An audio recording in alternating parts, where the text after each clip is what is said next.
Pleasant good morning. Dr. the Honorable Keith Christopher Rowley, Prime Minister of the Republic of Trinidad and Tobago, Prime Ministers of CARICOM and the region, the Honorable Chief Justice of Trinidad and Tobago, Government Ministers, Members of Parliament, all protocols observed. I call on the everlasting giver of life to continue to grant us life existence. Help us that we overcome all fears, all anxieties, all hardship, all ills, and other forms of negativity that cause us harm. Grant us that peace of living our lives fulfilled so that we experience the goodness and greatness that the Almighty God has to offer us through hope, faith, love, peace, understanding, wisdom, knowledge, knowing, healing, patience, prosperity, happiness, good health, and continuous blessing. I call on our ancestors, those loved ones who have transitioned before us, who charted the way for us to be here in this diaspora called the Caribbean region.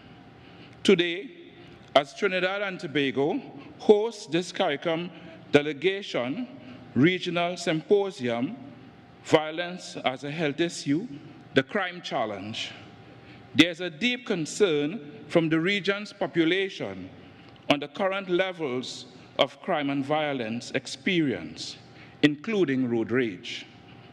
I call on the positive energies of the universe, of all faith, beliefs, religion, to come to guide and assist us in this symposium in our attempt to fight away the darkness which is attempting to dominate our region, our schools, our students, our young people, and our nation and mankind.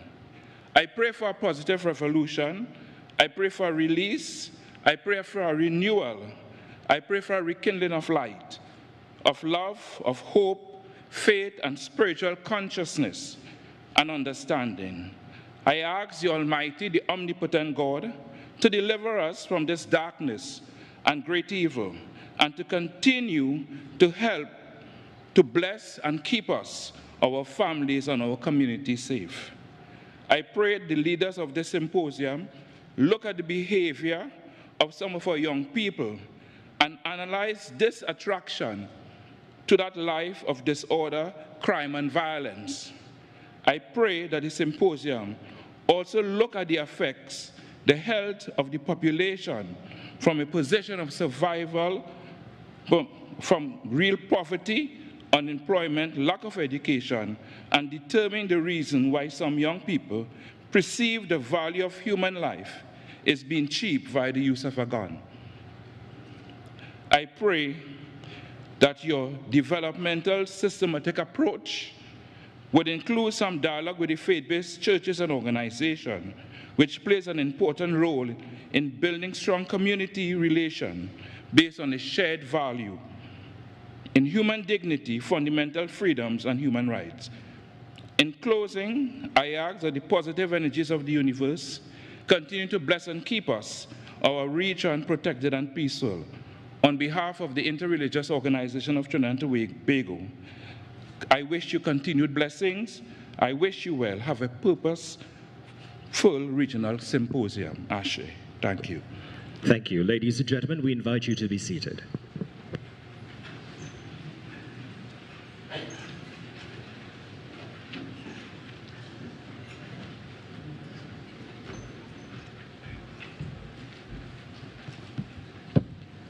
Dr. the Honorable Keith Christopher Rowley, Prime Minister of the Republic of Trinidad and Tobago.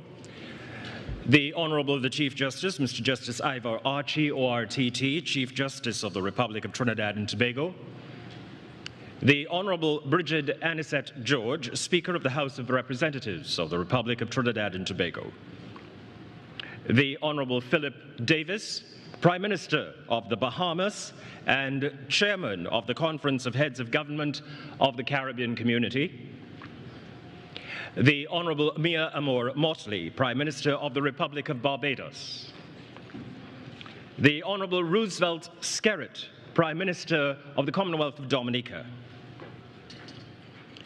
The Honorable Deacon Mitchell, Prime Minister of Grenada. The Most Honorable Andrew Holness, Prime Minister of Jamaica. The Honorable Philip J. Pear, Prime Minister of St. Lucia. The Honorable Dr. Terence Drew, Prime Minister of St. Kitts and Nevis. Dr. the Honorable Ralph Gonsalves, Prime Minister of St. Vincent and the Grenadines. The Honorable Brigadier Mark Anthony Phillips, Prime Minister of the Cooperative Republic of Guyana. Her Excellency, Dr. Carla N. Barnett, Secretary General, CARICOM, the distinguished heads of CARICOM. We acknowledge the presence this morning of His Excellency Serge Leshemy, President of the Collectivity of Martinique. Honorable Ministers of Government, the Honorable Kamla Persad-Bissessar, Leader of the Opposition Republic of Trinidad and Tobago, other heads of delegation, Your Excellencies, members of the Diplomatic Corps, judges of the High Court, members of Parliament, heads of international organizations, permanent secretaries and deputy permanent secretaries from the region and from Trinidad and Tobago, commissioners of police from the Caribbean, representatives of the Interreligious Organization of Trinidad and Tobago, representatives of non-governmental organizations, faith-based organizations, and civil society organizations, other specially invited guests, members of the media, distinguished ladies and gentlemen. Welcome to the Regional Symposium, Violence as a Public Health Issue, the Crime Challenge. Good morning to all, and all those who are also joining this event via broadcast, social media, and video conference platforms. And a very warm and pleasant good morning from the Republic of Trinidad and Tobago. We welcome you all.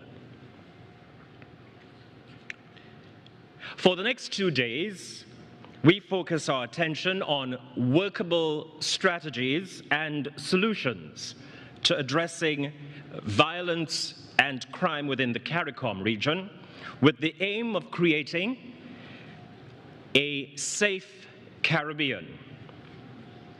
Should you find yourself engaged in social media during the deliberations of the next 48 hours, we invite you to use the hashtags #SafeCaribbean and #TheCrimeChallenge.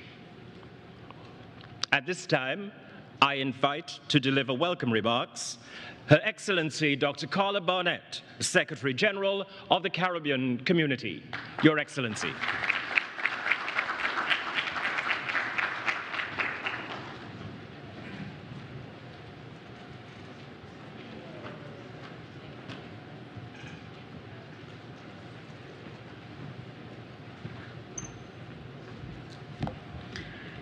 Good morning, everyone. All protocols having been established, let me simply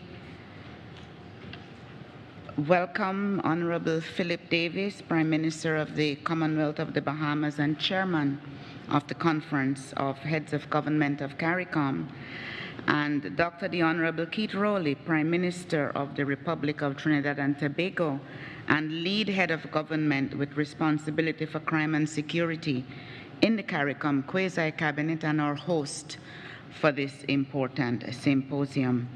Ladies and gentlemen, delegates, it is a distinct pleasure to welcome you all this morning as we meet to engage in this pivotal regional symposium on crime and violence as a public health issue. I extend an especially warm welcome to the heads of government who, in spite of their heavy schedules, made the decision to participate in this symposium. This is a clear indication of the gravity of the crime and violence situation in member states and the importance that heads of government attach to finding strategies to effectively address the situation. I also welcome all the delegates, honorable ministers, and representatives from multiple sectors, including our regional institutions, law enforcement, health, education, social development, academia, faith-based, and non-governmental organizations. Warm welcome, too, to the heads of delegations and participants from non-CARICOM countries, such as Colombia, Mexico, and Martinique. I am also very pleased to acknowledge the presence of representatives from several of our many international development partners who have accepted the invitation to participate and collaborate with us on this issue, which is critical to growth and sustainable development of our community. Given the cross-section of participants, I anticipate rich and robust interactions and exchange of views resulting in specific, achievable, remedial, and mitigating outcomes. I express my sincere gratitude to the Prime Minister of Trinidad and Tobago, Honorable Keith Rowley, and his government for the excellent arrangements for this symposium. I am also grateful to the interministerial team that has been in charge of preparations for the discussions over the next 2 days. This symposium began as a national undertaking here in Trinidad and Tobago, but it is clear that the rising crime and violence is affecting all of our member states. So the move to expand the frame to give it a regional scope is much appreciated. Heads of government and distinguished delegates, ladies and gentlemen, violence in our region is an epidemic, and like any epidemic, effective strategies to combat the spread require data and research as well as human and financial resources to allow timely implementation of solutions to address the root causes of crime and mitigate the devastating impact of crime and violence on our societies. For the next 2 days, we have an ambitious program of work to help us in that regard. I do look forward to the discussions and the recommendations emanating from this summit. I thank you very much.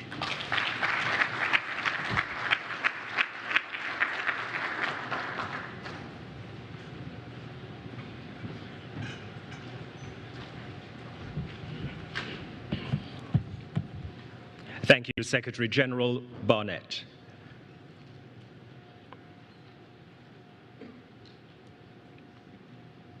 Ladies and gentlemen, it gives me great pleasure now to invite to the podium the Honorable Philip Davis, KC, MP, Prime Minister of the Bahamas and Chair of the Caribbean Community, to bring remarks. Prime Minister.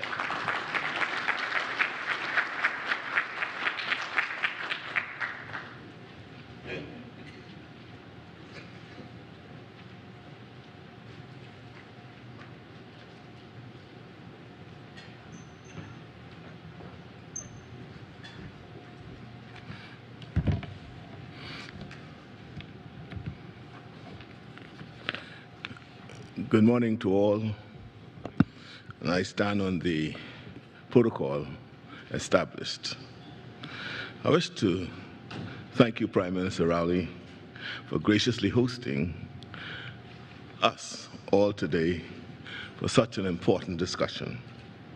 Thank you as well to all heads of government and representatives who have joined us.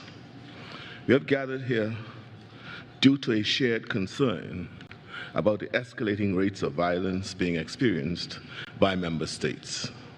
This symposium provides us with an opportunity to hold an in-depth discussion about what we can do as a region to develop a holistic approach to violence reduction. There are so many things we love about this Caribbean.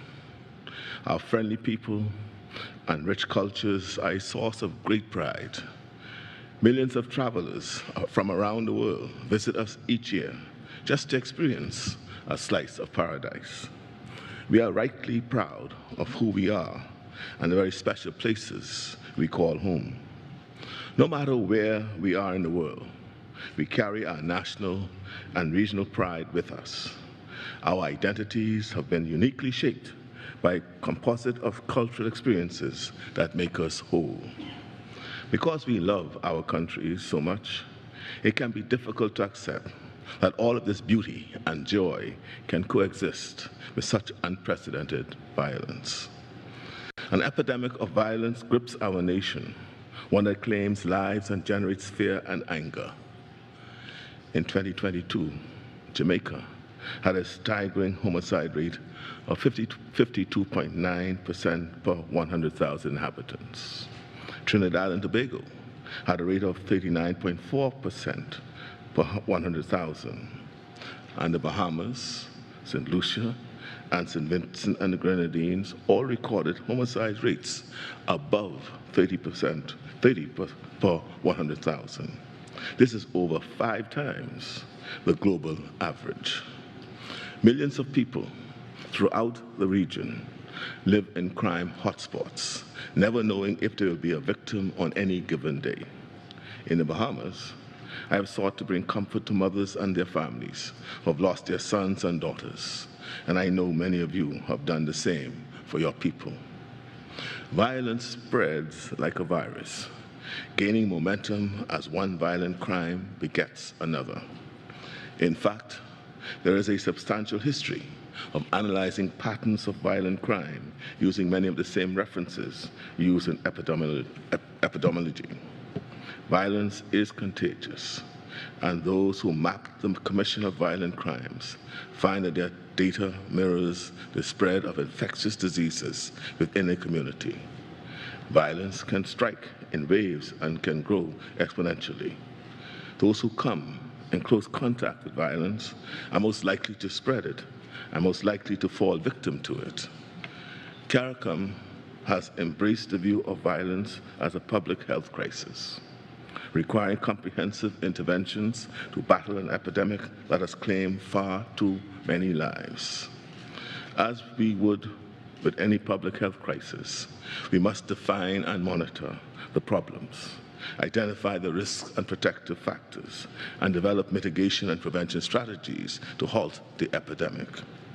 The discussions we will have throughout this symposium will deepen our understanding and provide us with a foundation from which holistic strategies can be developed.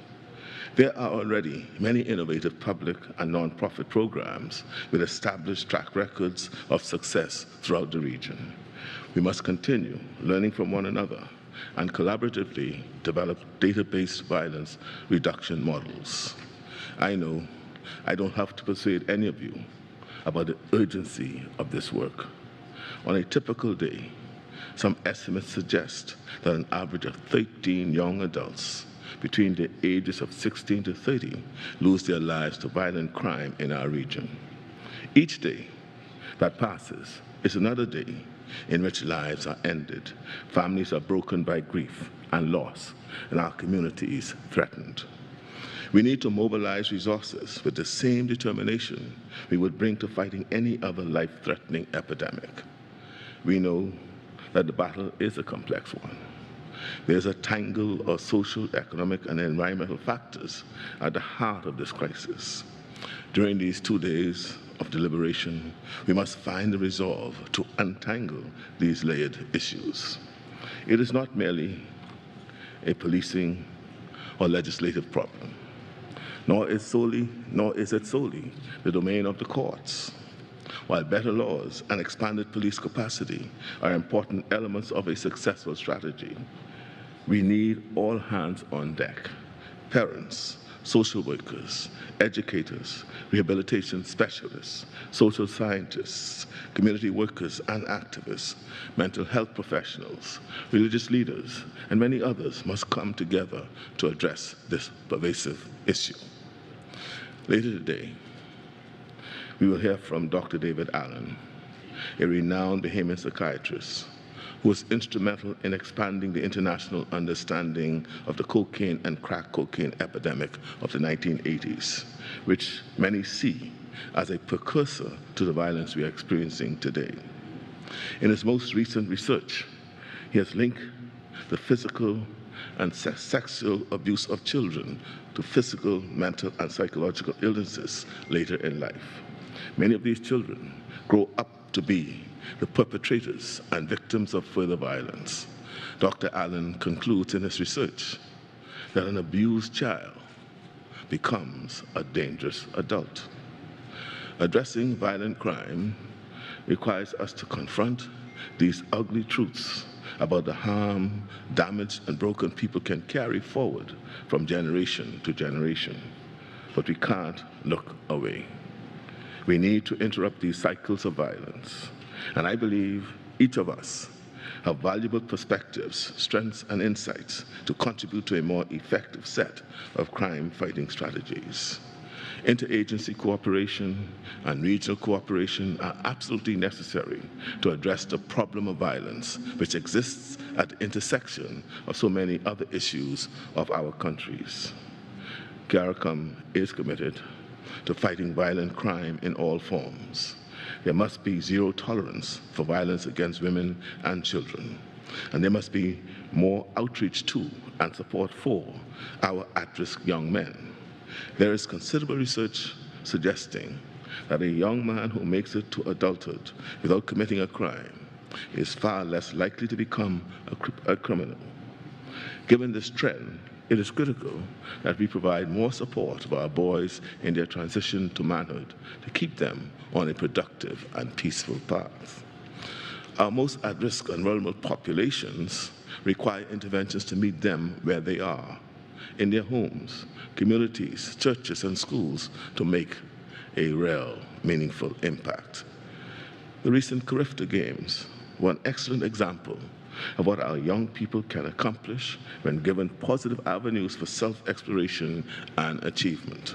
Recreational, educational, social, and career-related outreach are all needed to appeal to our youth and shield them from the recruitment tactics of neighborhood gangs and drug dealers.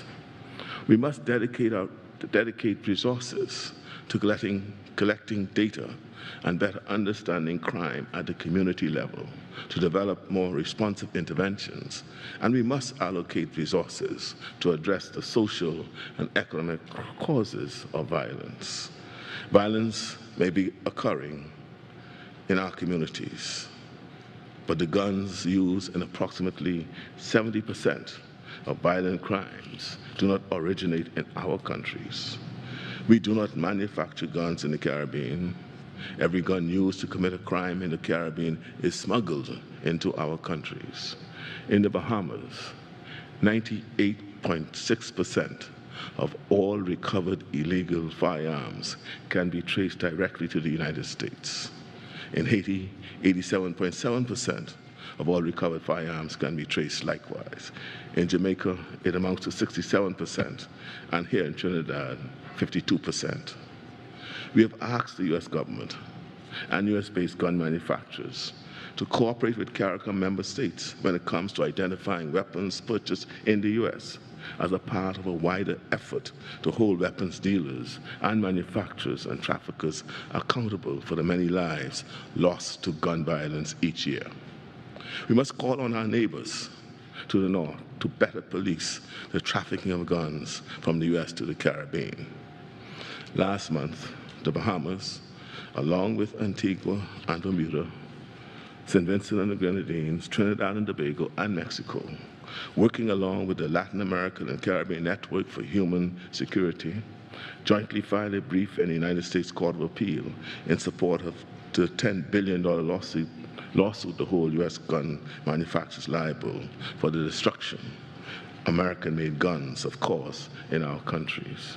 It was an action initiated by the Mexican government. We intend to challenge the laws that previously protected gun manufacturers from lawsuits.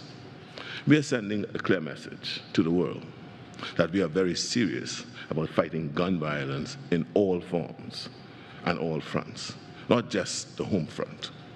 CARICOM's commitment to regional security is clear.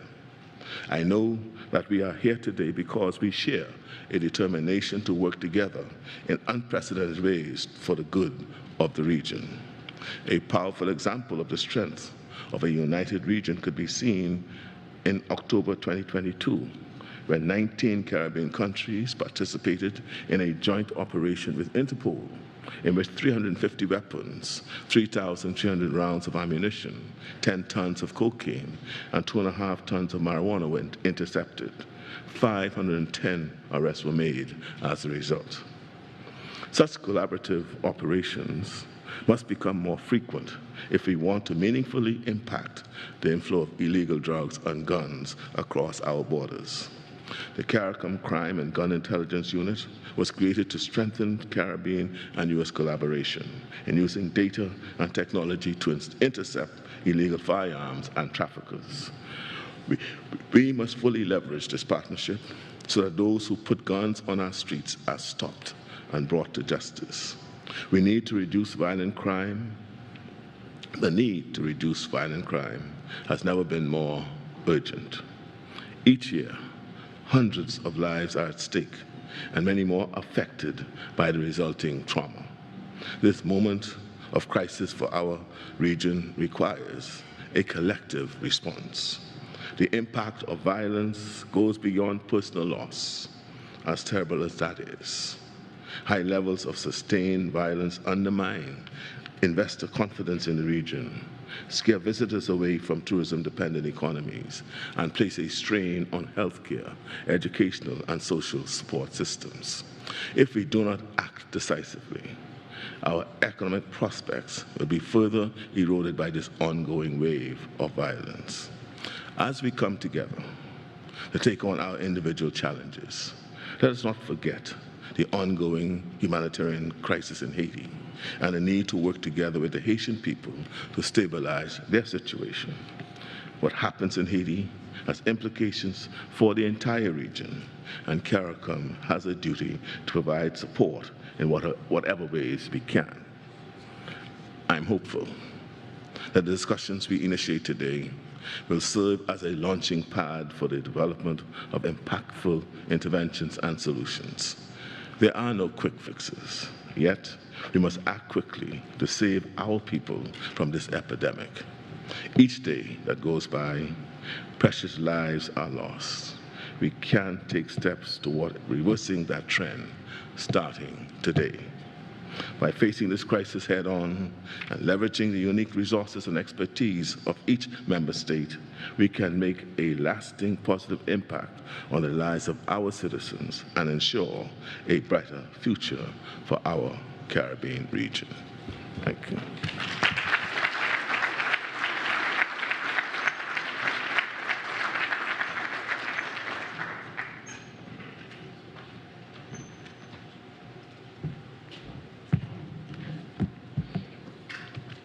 Thank you, Prime Minister Philip Davis, Prime Minister of the Bahamas and Chair of the Caribbean Community, for delivering the Chair's remarks.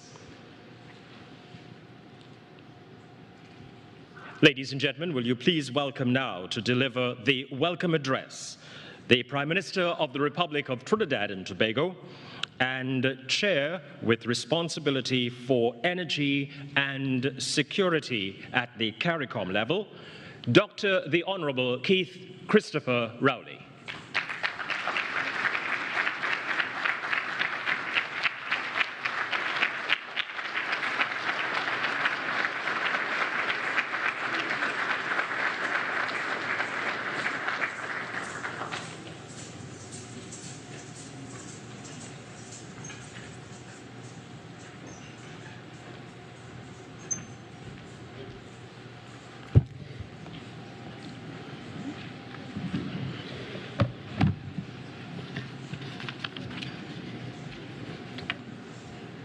Thank you very much, Wendell.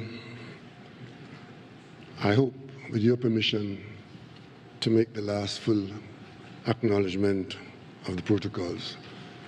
It would be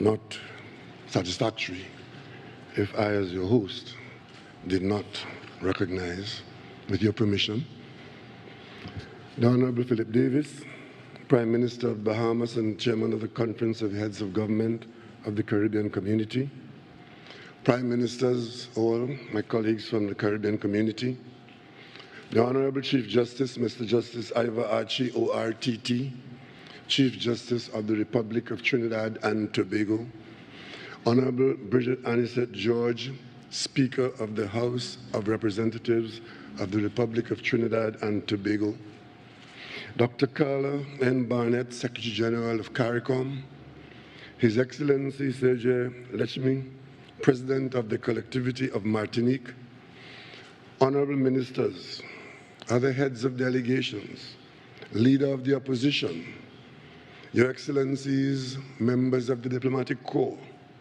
Judges of the High Court, Members of Parliament, heads of international organizations, permanent secretaries and deputy permanent secretaries from the region and from Trinidad and Tobago, commissioners of police of the Caribbean, representatives of the Inter-Religious Organization of Trinidad and Tobago,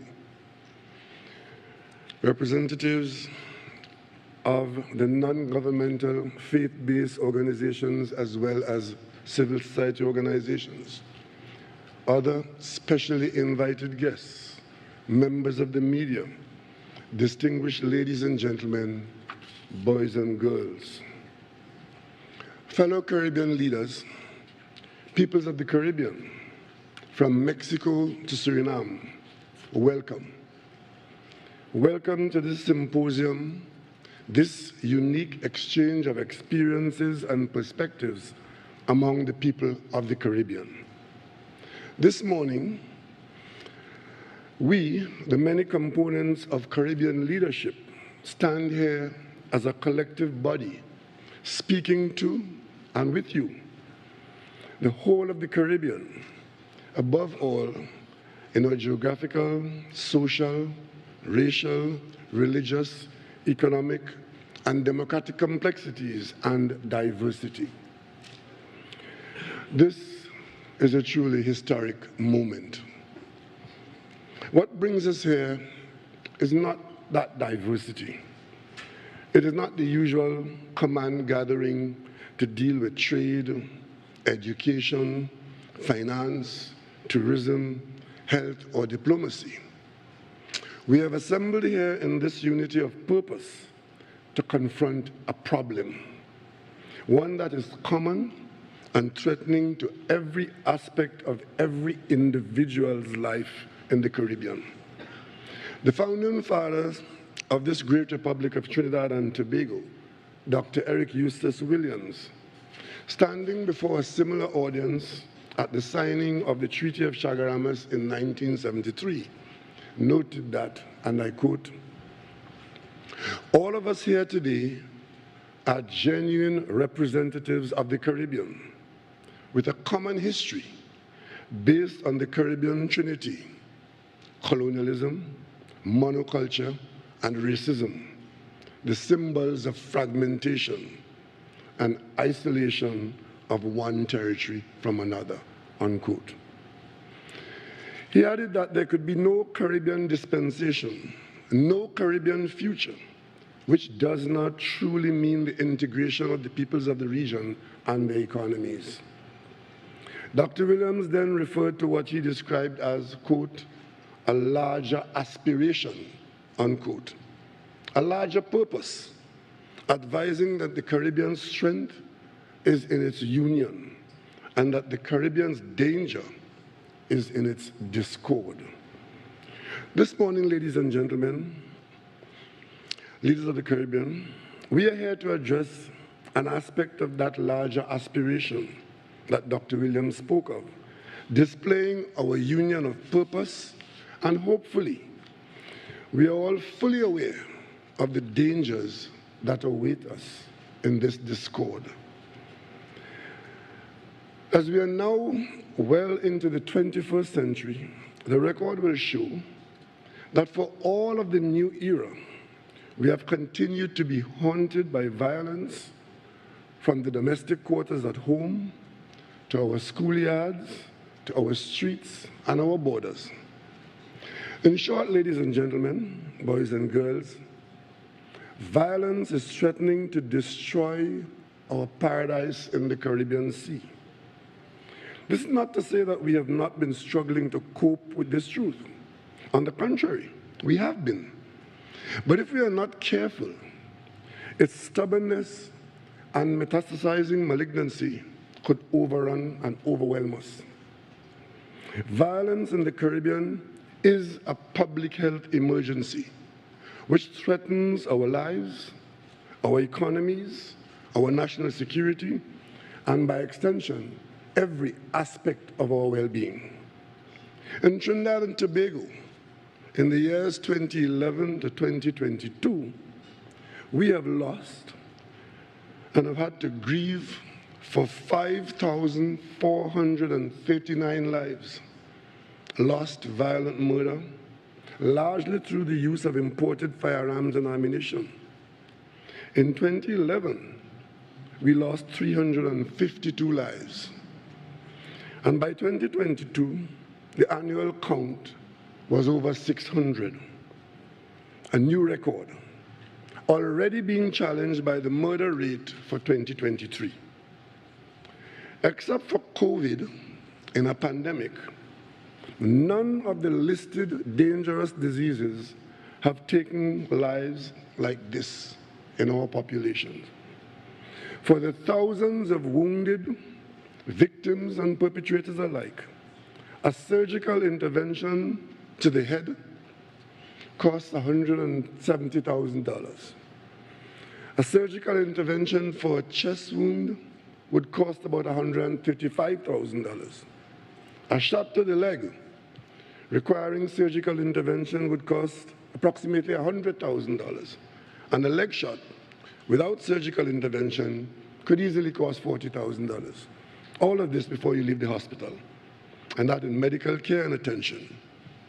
All of these are frequent daily incurred costs, and they are to be borne by taxpayers at every level, from scarce revenues diverted from other more deserving productive priorities. Our current laws acknowledge a suite of afflictions such as yellow fever, smallpox, plague, cholera, Ebola, novel coronavirus as notifiable, warranting emergency responses if even only a few cases are known to appear. Violent behavior, violent crime involving the use of firearms, the associated individual and group mental health trauma accompanying violent behavior, so ever present amongst us now, pose a far greater destructive threat than these diseases, and on that basis alone qualifies violence as a public health emergency in our country and throughout the CARICOM. During the last 15 years, using the Trinidad and Tobago example, in the growing quest for safety and security, we have seen a significant increase in the allocation in the national budget for national security. In 2008, policing alone represented 32% of the $4 billion national security budget. By 2017, that rose to 38%. Even in the tighter budgetary environment of 2023, policing still now accounts for 43% of the national security allocation. In the political arena, some believe it's all about having the right national security minister. Others share the epiphany of separating the Ministry of National Security into fragments of Homeland Security and Defense. I wish it was that simple. In fact, Trinidad and Tobago's own experience put those theories to the test. In recent years, we, Trinidad and Tobago, had 10 ministers of national security sourced from career politicians, including that of Prime Minister, the military, and the private sector. One administration, PNM, had one minister who served for 7 unbroken years, grappling with the upsurge of violent crime and insufficiency of policing. A succeeding administration, the UNC, in a 5-year term, had 5 national security ministers with junior assistants, with tenure ranging from a few months each to 2 years. This current administration, PNM, has had 3 ministers in 8 years. And the one indisputable fact in all these musical chairs is that the violence has not abated. It has in many instances increased and become even more cynical. Clearly, the problem does not exist and grow because of a shortage of ministers or even ministerial output. This forum has been long in coming. Recently, CARICOM heads of government began looking at rising crime and violence in the region as a public health issue, with commitments to mount a symposium as this in 2019. But all the efforts were understandably displaced and delayed by the coming of COVID-19.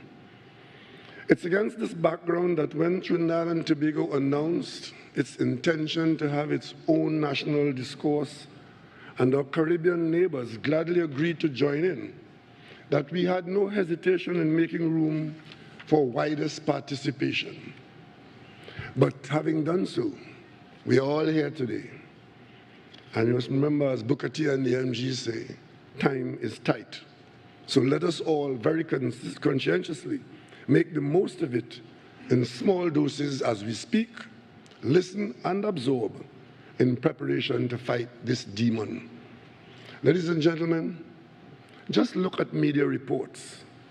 They appear to be telling us that across the region, territories are under siege from the acts of crime and violence from elements of our own society, just minorities who are today creating larger atmospheres of fear, despondency, trauma, surrender, and hopelessness among all of us. This is a battle in which we must all be engaged. This is a war that we cannot afford to lose. In this engagement, governments are open to uncomplimentary charges of, some say, indifference, others say impotence, unimaginative planning, discrimination, abdication of duties, poor leadership, and with the repeated calls for resignations. Old talk is cheap. We know that, but let us try and extract some light from the expressions of the next 2 days, in the fervent hope and expectation that the beast of violence, which has stalked us for virtually all our existence in this blue Caribbean Sea, will be starved of its sustenance, condemned to wither and die, so that we all may live in peace, safety, and harmony, from the home to the streets, from the schools to the borders. Our presence here is admission that crime and violence are now a major part of the Caribbean's overall plethora of problems, ranging from petty theft to school violence, home invasion, domestic violence, sexual abuse, human trafficking, drive-by shootings, drug gang warfare, mindless daily revenge murders, and the list continues. When such a situation arrives at the door, it is said that there was a failure of the society to spot the oncoming crisis. Then there may be a later failure to perceive the extent of that arrived situation as a societal problem. Further, there may be problems of finding solutions, and whether the solutions selected may even succeed. Today, if there's one aspect that we all may be guilty of, is that the problem of criminality and violence was not dealt with sufficiently in a much earlier time frame. In the homes, in the schools, in the prisons, in the courts, and I dare say, in the parliaments. There was what can be described as, quote, a creeping normalcy, unquote. We allowed slow, moderate, deviant behavioral trends to increase. We allowed slips in our age-old standards, in ethical and moral norms in our family homes, in our schools, in public institutions, on our roads, and in public places.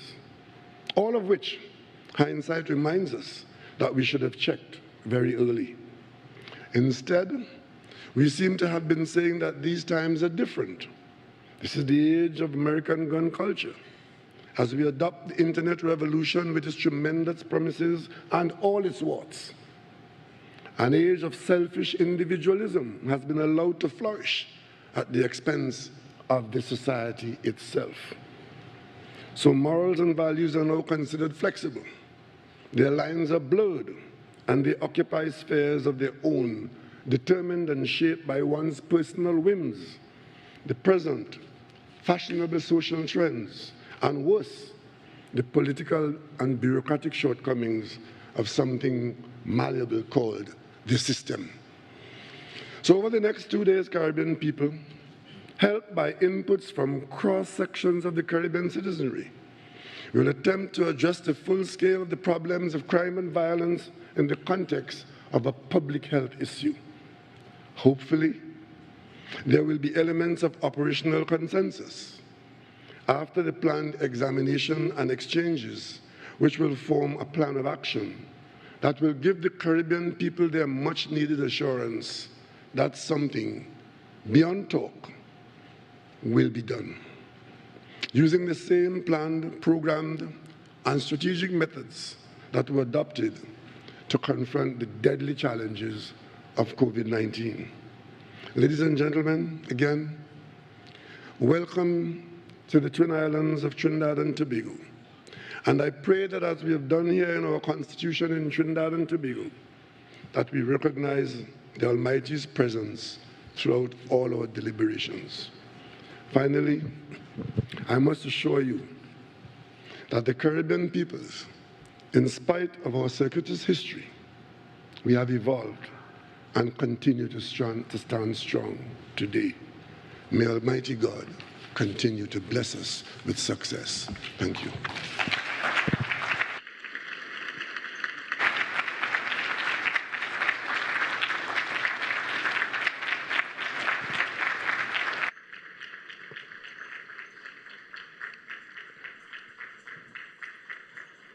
Our thanks to the Prime Minister of the Republic of Trinidad and Tobago and lead with responsibility for energy and security at CARICOM, Dr. the Honorable Keith Christopher Rowley. Ladies and gentlemen, as you are seated, just an advisory that during our program this morning, after the cultural item that is being prepared now, we will have just a moment to assemble the stage for the round table discussion that includes the heads of CARICOM. May I ask your indulgence, therefore, that after the cultural item, you remain in your seats for the opportunity of just clearing the stage and preparing for the round table, which will follow immediately thereafter.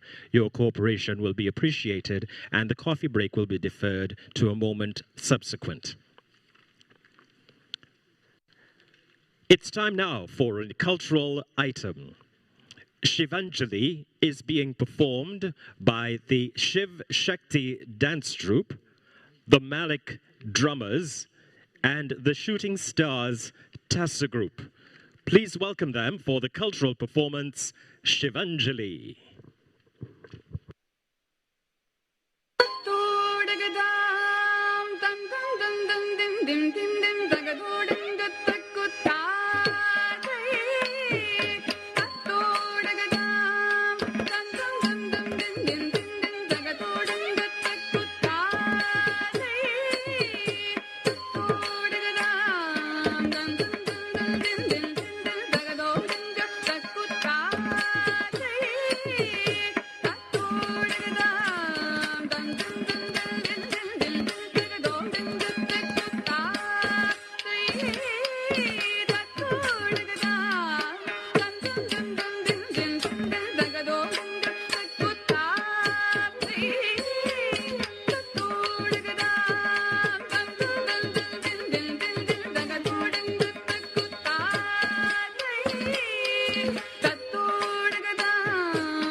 Special thanks to the performers, the Shiv Shakti Dance Troupe, the Malik Drummers, and the Shooting Stars Tassa for their cultural performance titled Shivanjali.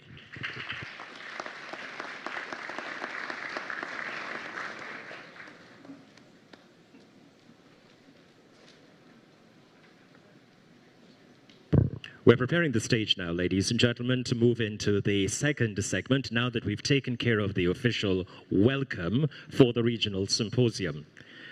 Our format for the day's proceedings will include segments that commence in each respective segment with remarks from our heads of CARICOM. In just a short while, we shall present the first remarks.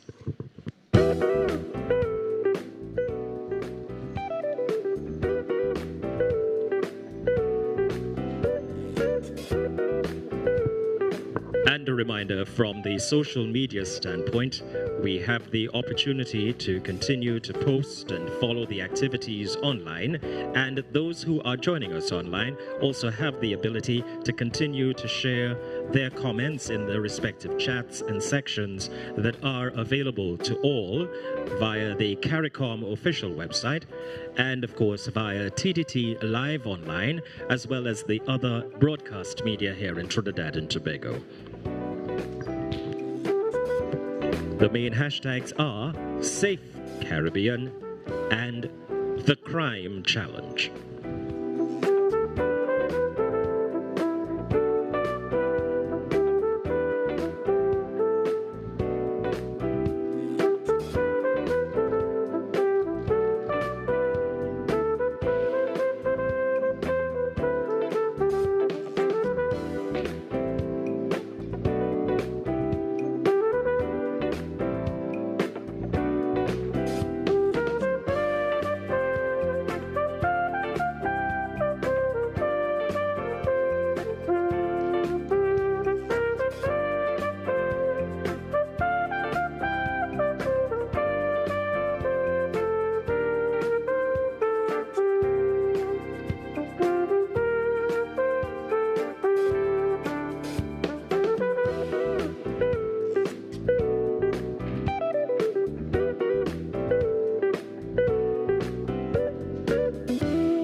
Thank you, ladies and gentlemen. We are now ready to continue with the agenda for this morning. And I now invite the Honorable Philip J. Pear, Prime Minister of St. Lucia, and CARICOM lead head with responsibility for sustainable development and chair of the Council for National Security and Law Enforcement, Consulae, to deliver remarks. Ladies and gentlemen, please welcome the Honorable Philip J. Pear, Prime Minister of St. Lucia.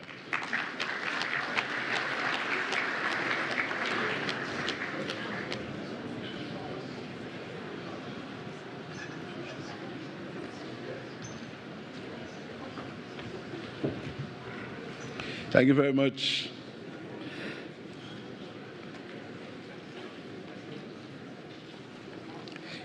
Let me recognize the Prime Minister of Trinidad and Tobago, our host Prime Minister, and other Prime Ministers and fellow heads of government, ministers, leader of the opposition, members of Parliament, ladies and gentlemen, good morning. Good morning. I'm very pleased that soon after the 44th regular meeting of the CARICOM Conference of Heads of Government held in the Bahamas in mid-February, on the matter of crime as a public health concern, this special symposium has been convened to address that critical subject. I thank Prime Minister Rowley and the government and people of Trinidad and Tobago for their trademark Trinidad and Tobago hospitality, which my delegation and I have received.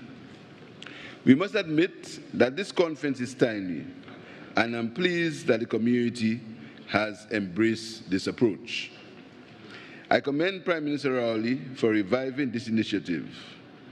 In 2009, the Ambassador of St. Kitts and Nevis to Washington and the OAS, Ambassador C. Williams, whom I noticed represented one of our panels, delivered a comprehensive presentation to a caucus of CARICOM Ministers of Health entitled Violence Prevention, a CARICOM Public Health Imperative. He addressed the public health considerations of youth violence and the need to adopt an integrated multisectoral approach to this challenge with leadership from the health sector. Further, a 2017 IADB study on the crime and violence situation in the region also recommended that approach. The IADB report team stated, the CARICOM doesn't have a crime problem, it has a violence problem. While the study stated that gangs are greatly responsible for crime and violence in the Caribbean, it went on to say that violence is believed to begin in the home. The authors of the report were surprised by the magnitude of violence in the region and pointed out that this helped perpetuate the problem. The report asserted that Caribbean governments had not found the right balance between prevention and control of violence and urged them to replicate successful violence prevention programs from other countries. Our own recent experience in St. Lucia also demands that we quickly explore new approaches to the problem of violence crime in our country. Our homicide rate jumped from a total of 30 in 2016 to 60 in 2017 to 74 in 2021, 76 in 2022, and to date 27 for 2023. The latest figure means that we are currently averaging 2 homicides per week. There must be a halt to this. The majority of these homicides have been firearm-related and have involved young people, both as victims and perpetrators. The fact that the majority of these murders is concentrated in one area is no source of comfort. The rising crime rate is occurring in the context of various policies and laws that have been in place to combat violent crime. Our criminal code is bolstered by laws such as the Anti-Gang Act, which prohibits gangs and gang-related activity and provides for aggravated circumstances justifying severe sentences in instances where the convicted person is a police officer or gang leader. The Firearms Act addresses the carrying and use of firearms and ammunition, as well as the illicit manufacturing of and trafficking in firearms, ammunition, and explosives. And amendments to the Act last year imposed much stiffer penalties for its contraventions.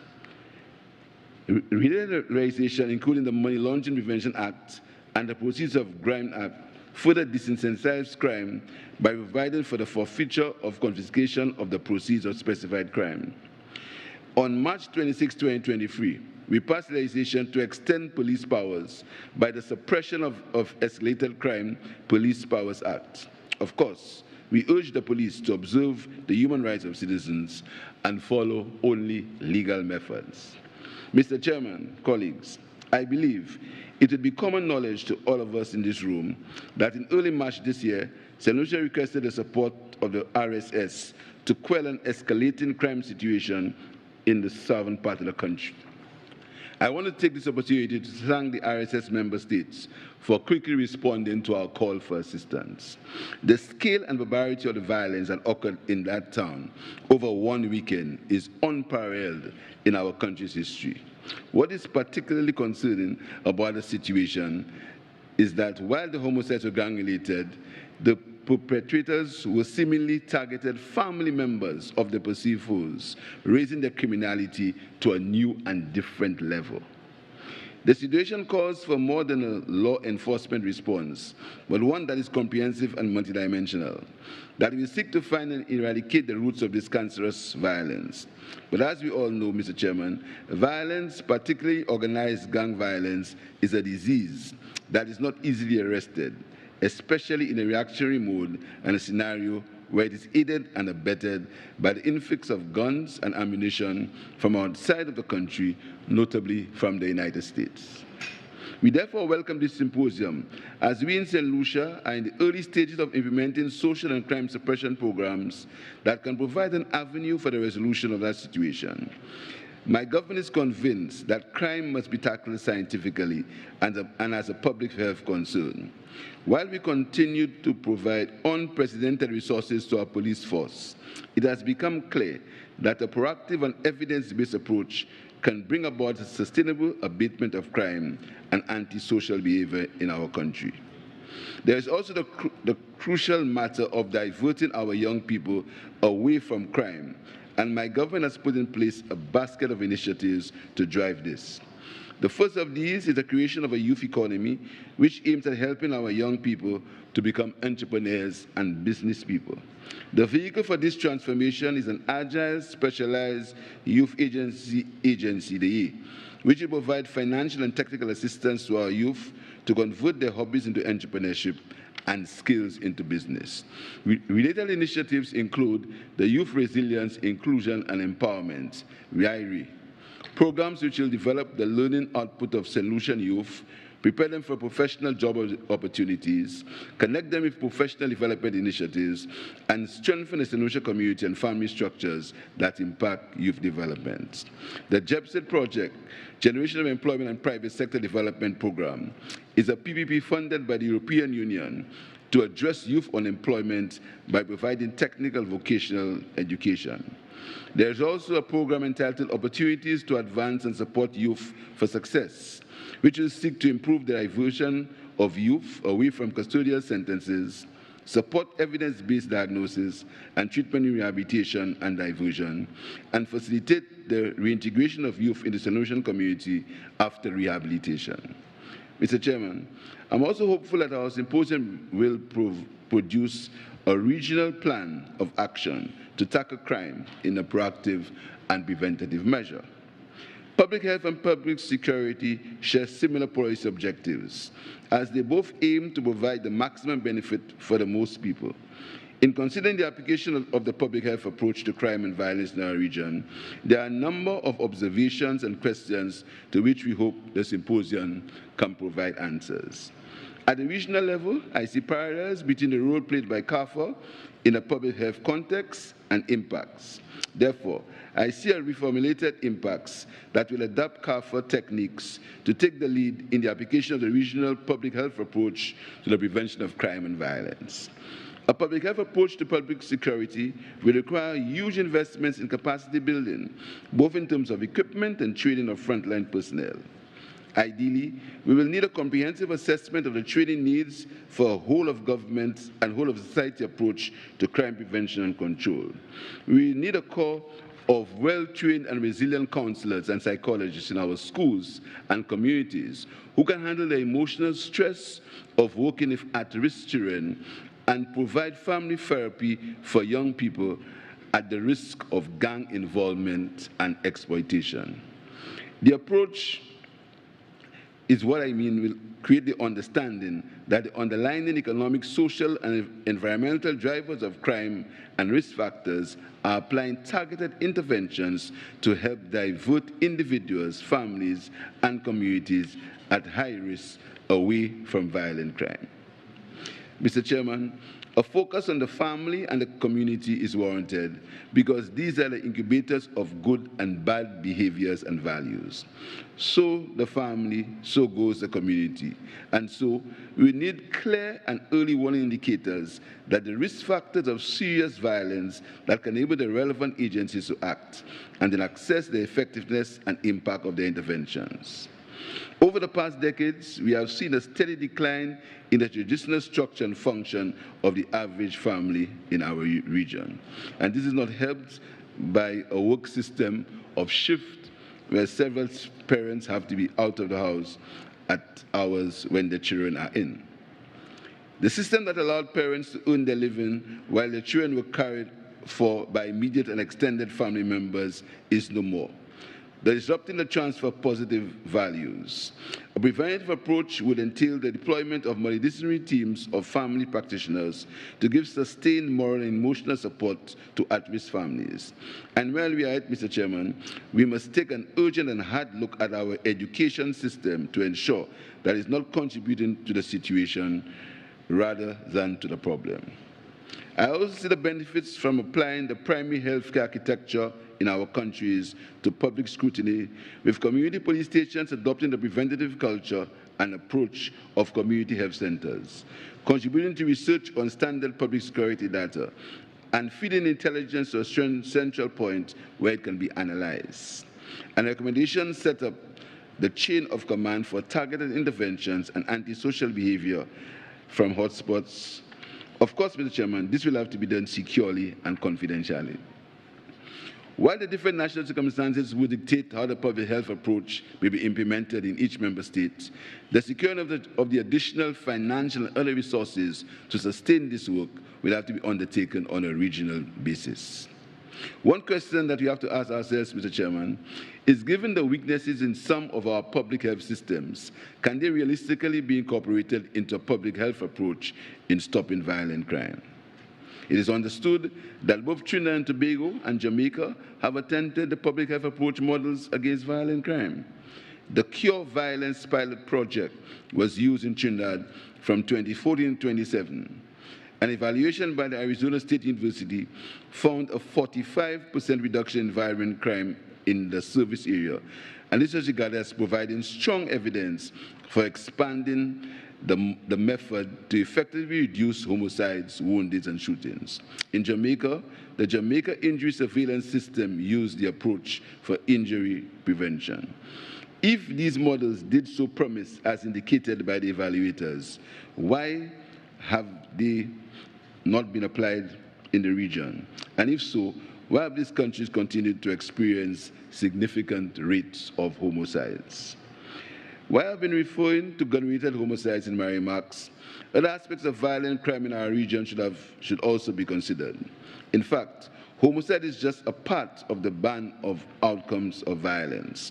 One of the most notable for us in CARICOM is domestic abuse.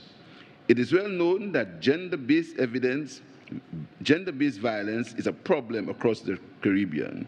A recent survey of 5 CARICOM member states revealed that 27 to 40% of women reported to have experienced violence from their partners, and various national studies have shown that there are links between the development of violent traits among youth and their growing up in an environment of domestic abuse.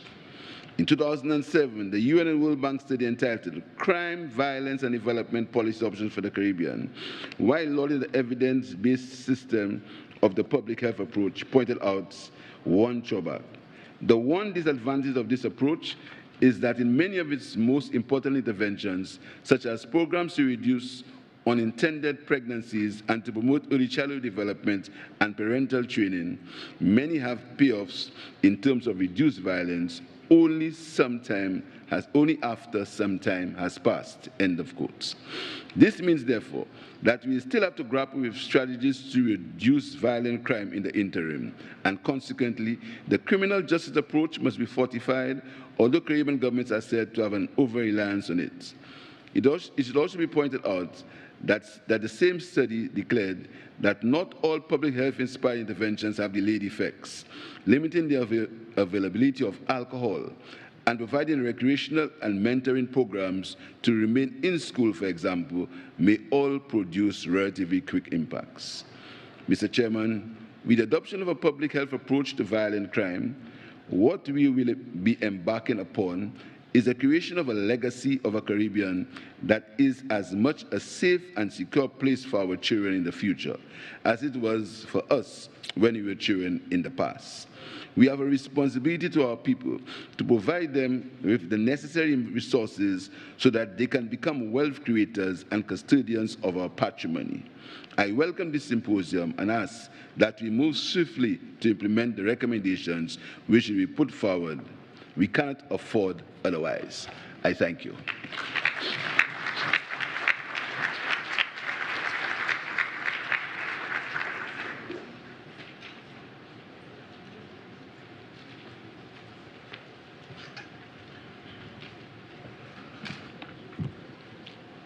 Thank you, Prime Minister Philip J. Pear, Prime Minister of St. Lucia, and of course, Chair of the Council for National Security and Law Enforcement, Consley, for delivering remarks.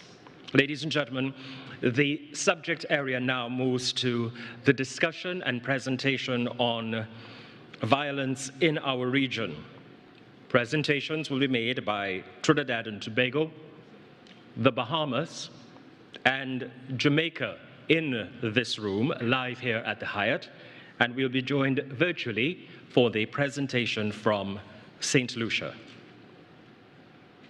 To share more on the Trinidad and Tobago experience, please welcome the Commissioner of Police, Erla Harewood Christopher.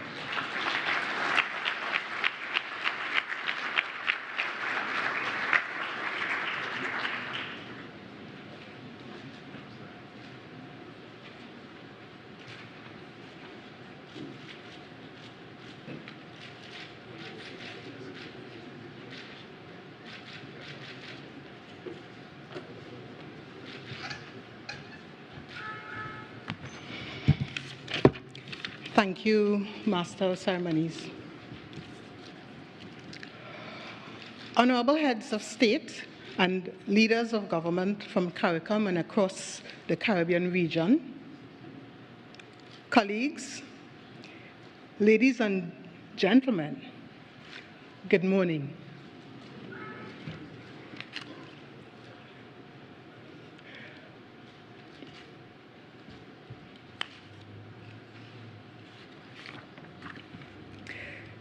Today I will present on the Trinidad and Tobago's experience, following the outline, noting the violent crime paradox, providing some information on violent crimes in Trinidad and Tobago. I'll look at the health approach, identify some risk factors, some protective factors. Then I will look at some interventions to prevent violence, closing off with TTPS's outlook. In Trinidad and Tobago, violent crime, especially gun-related homicides, have been increasing at a phenomenal rate, peaking at 605 in the year 2022. This problem is associated with guns, gangs, and drugs. More violence leads to more victims, and more victims can ultimately lead to an overwhelmed public health sector. This can be referred to as the violent crime paradox. And as it is critical for the survivability of the public health sector, the issue for consideration is, how do we control it? In Trinidad and Tobago over the years, violent crime have accounted for a large percentage of all reported serious crimes. This pattern of violent crimes, accounting for a large percentage of serious crimes, has continued. And in 2022, with 12,578 serious crimes, violent crimes accounted for 38% of those crimes. Data also highlighted that 72% of the victims of serious crimes were in fact victims of violent crimes. In analyzing the statistics on crime, what is very revealing is that a very high percentage of the victims of violence are persons aged 15 to 29. There is no universally agreed definition on the age of youth. The United Nations defines youth as persons between the ages of 15 and 24 years. However, for convenience in addressing violence in Trinidad and Tobago, we have adopted a definition of a youth as any person between the ages of 15 and 29 years. The analysis also boldly points out the devastating impact that the use of the firearm has on our youth through firearm violence. An analysis of violent crimes in Trinidad and Tobago shows that the youth victims in 2013 accounted for 41.6% of all the victims of violent crimes. This percentage has varied over the years 2013 to 2022, with 33% recorded in 2022. The analysis prominently highlights our youth as victims of crime, and I dare say also as the offenders in violent crimes. The 2013 figures show that 60.7% of violent crime offenders were youth offenders. The high rate of youth offending is shown over the years 2013 to 2022. For instance, for violent crime offenders in 2017, 54.5% were youth offenders, and in 2022, 54.6% were youth offenders. The consistent high levels of violence needs a different approach in addressing it, and I submit that a very useful approach to adopt is a public health approach. This approach involves 4 steps: define and monitor the problem, identify risk factors and protective factors, develop and test prevention strategies, and 4, ensure widespread implementation of effective strategies. This approach allows policing to benefit from what works for public health, just as how policing has benefited from what works for medicine. In addressing violent crimes, especially as they affect our youth, there are many risk factors to consider. The most prominent is the lack of social control from the institutions of social control. These institutions are the home, the school, the church, the community, and the police. If these institutions are working effectively, there will be reduction in the levels of violence in our country. Some other risk factors are listed here. They are bullying, unemployment, exposure to gang activities, involvement in drugs, and access to illegal firearms. As a countermeasure to the risk factors, there are protective factors. These factors include the opportunities for productive engagement provided by education, sports, community development, and charitable or social work. In Trinidad and Tobago, the police service has incorporated the protective factors through numerous interventions in order to prevent violence and crime generally. These interventions are delivered via the police youth clubs, the Hearts and Minds program, Project Grace, school intervention programs, and other community-focused activities such as the Enterprise Community Initiative. You will have the opportunity to hear more about these interventions during the course of the symposium. Police youth clubs. The success of the Police Youth Club is very worthy of special mention. The Trinidad and Tobago Police Service has been promoting this intervention for many years, and it has generated phenomenal results. We can boast that police youth clubs have molded many youths who are model adults today. Some of these youths now hold prominent positions in society as medical doctors, pharmacists, teachers, pilots, police officers, immigration officers, custom officers, fire officers, prison officers, members of the Defense Force, and even a serving government minister. Project Grace.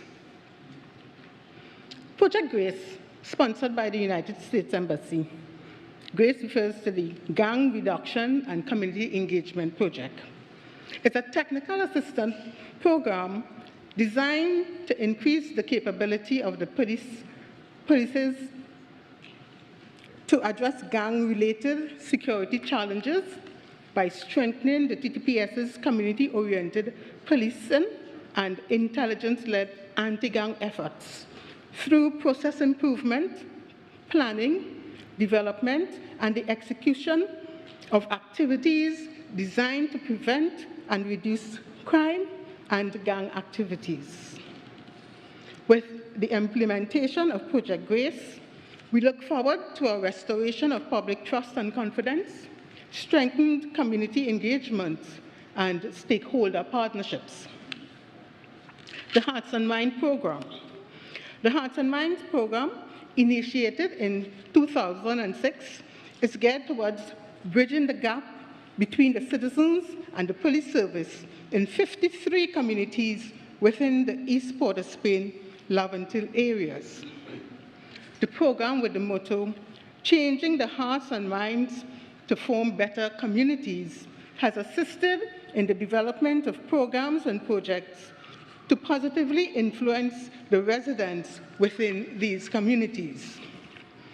The Hearts and Minds program provides services which include school visits and lectures, youth and community interventions, stakeholder partnership, conflict resolution, sporting initiatives, cultural and social initiatives, and community relief initiatives.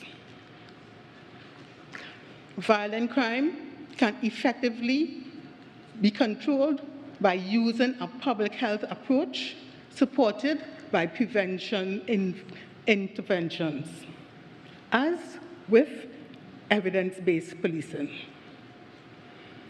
In closing, as early as 1998, world-renowned experimental criminologist Professor Lawrence Sherman, in publishing his seminal article on evidence-based policing, suggested that, like evidence-based medicine, where the practice of medicine benefits from what has been scientifically proven to work, you can use research evidence of what works to guide policing practice.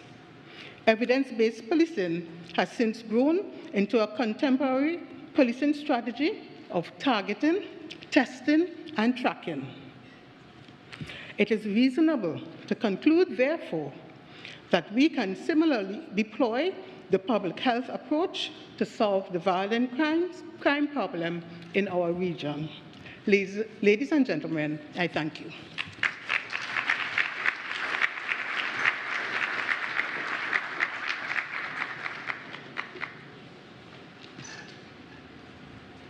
And our thanks to you as well, Commissioner Erla Harewood Christopher, Commissioner of Police, the Trinidad and Tobago Police Service. Well, ladies and gentlemen, just two items to share with you before we get to the next presentation, and one that is a gentle reminder to members of Parliament of Trinidad and Tobago that they are invited to continue to participate in the symposium over the next 2 days. But the other is really for those who have to come to this podium. I have the good fortune of being able to grant you a dispensation. That lovely list of protocol that I would have read at the beginning, that are the salutations, you are now free to dispense with using that for the rest of the proceedings, which means that the extra 2 minutes that you may have needed can now be easily accommodated. Distinguished ladies and gentlemen will suffice, because we have acknowledged in our opening the presence of all and afforded them their recognition at the start of the program. Thank you. So as we continue, We now share the Bahamas experience, and we invite to deliver the experiences thus far from the Bahamas environment, the Commissioner of Police, Clayton Fernando.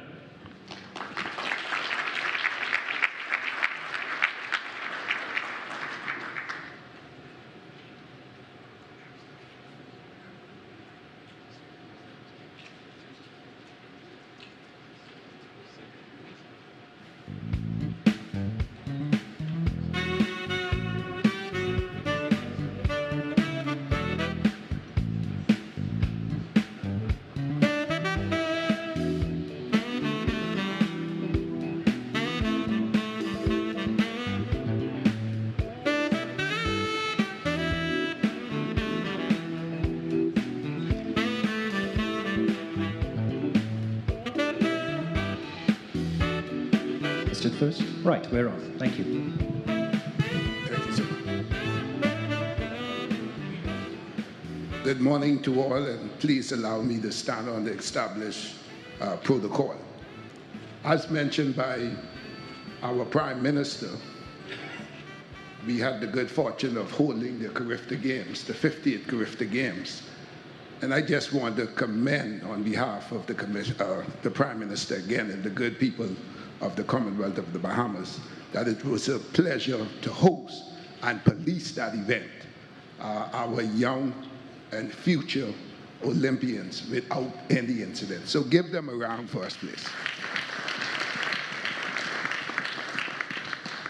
I just wish to quickly go over violent crimes within the Bahamas. I'm a 40-year veteran of the Royal Bahamas Police Force, and I spend most of that time in the Criminal Investigation Department. I've visited hundreds of homicides and had to communicate with hundreds of family members and grieve with them. So I'm pretty much aware of what is going on. But it's consistency and communication. This symposium is so very timely based on what we see going on in our region today. The crime problem within the Bahamas, we have human smuggling, illegal trafficking of firearms, drugs, gang violence as a result of drug turf wars resulting in conflict, retaliation, and gang recruitment at high school age. The crime problem research concludes victims and suspects are between the ages of 18 to 35. Violent and serious crimes from murder to attempted murder, armed robbery, shootings, stabbings, and the grievous harm. Move to the next slide.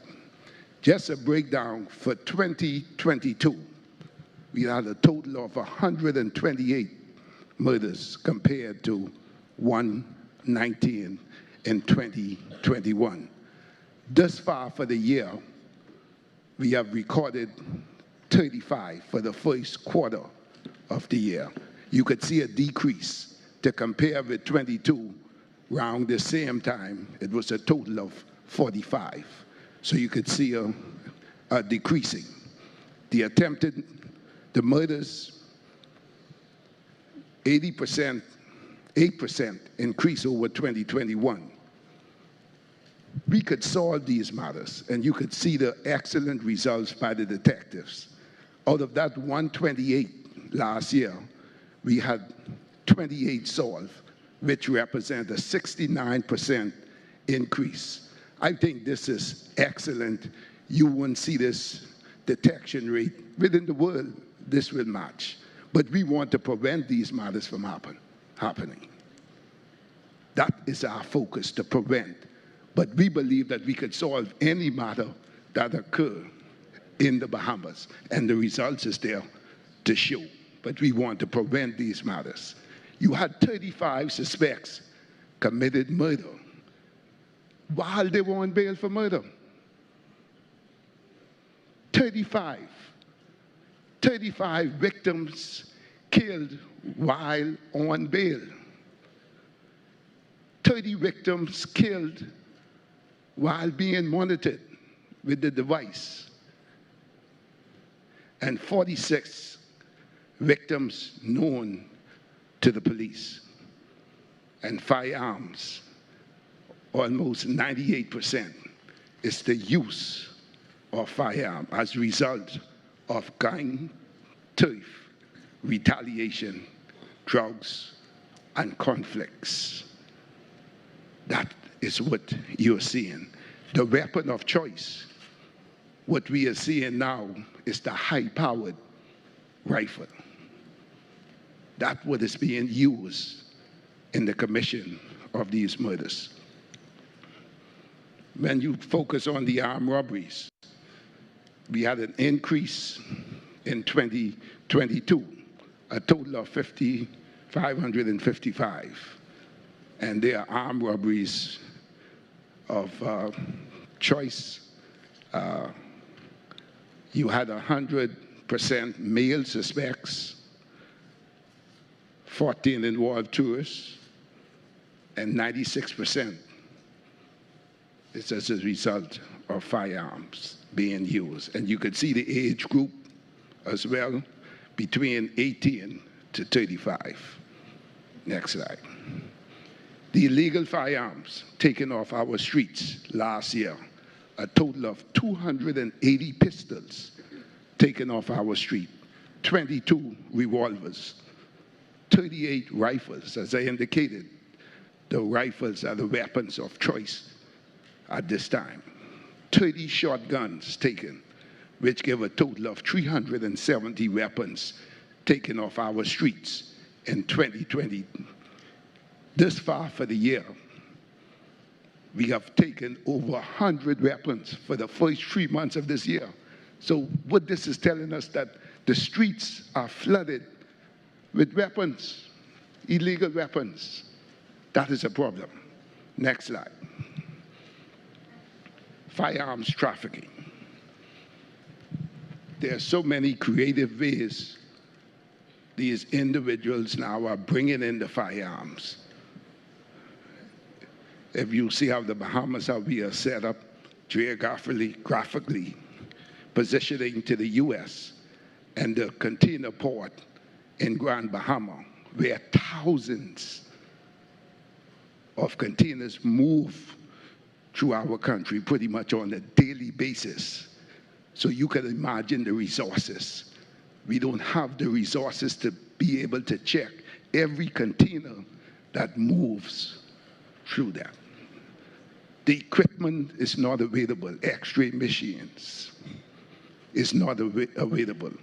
You have couriers that these weapons are coming through, and we have registered over 200 and something couriers coming that is registered, and we suspect, and we have arrested individuals who had brought a number of firearms through the couriers. This is a seizure and coming right through our custom area. And they are so creative. Play that slide for me, please. And just watch the box, how they break it down. This is a high-powered rifle that came in through customs. And they have it break down in different parts.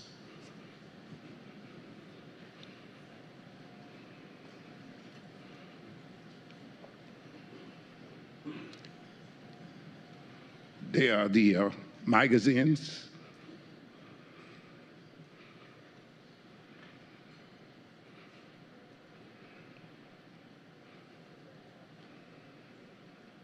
And that's a shelving, and it's strapped, well wrapped, well sealed. A full high-powered rifle. And on that seizure, you can see the number of weapons that we got from that same shipment. Go to the next slide. This is another box that came in. Let it play.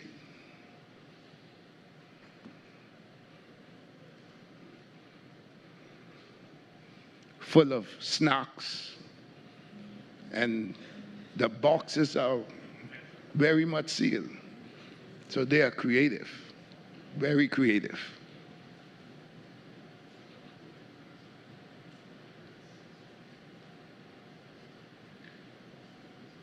You'll see it's packaged in the cornflake as the footage moved through.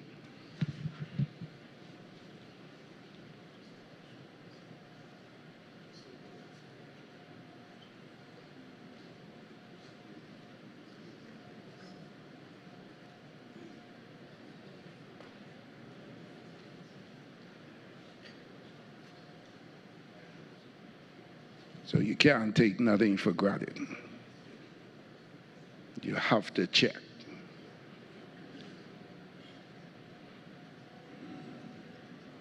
Watch the cornflake box, the cereal.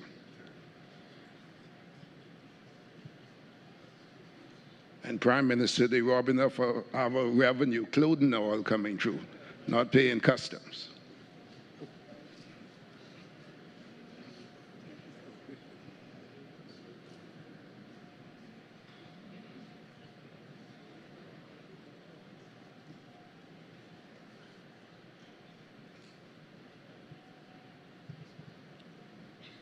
Well sealed. You can see the weapons, surround wrappings.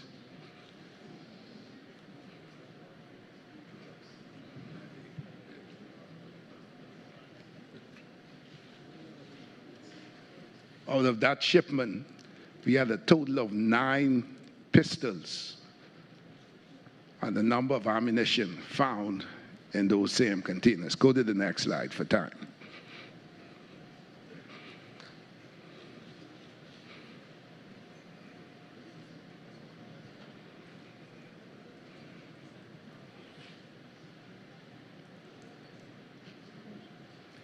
These are a number of other weapons that came in the juice boxes. It was recovered in one of our family islands, Bimini, and destined to the big city, Nassau, where most of our crime is occurring. And they were well sealed. As a result of the proliferation of firearms, our Prime Minister has just opened a month or two ago our task force firearms unit, gang and firearms unit. And in that unit, all of the law enforcement agencies are in there: customs, immigration, as well as ATF, our US partners, and HSI, Homeland Security. They are in there, all of the law enforcement, including Inland Revenue, who's responsible for regulating the couriers. They are in there as well. Play that small clip there for me, please. I'm elated to see this initiative come together the way I envisioned it when I addressed the nation for the first time as Commissioner of Police on the 5th of July, 2022. I put my trust and plans into the Lord, our God, and He came true. I am proud to welcome you to the launch of the Firearms Anti-Gang Task Force Unit.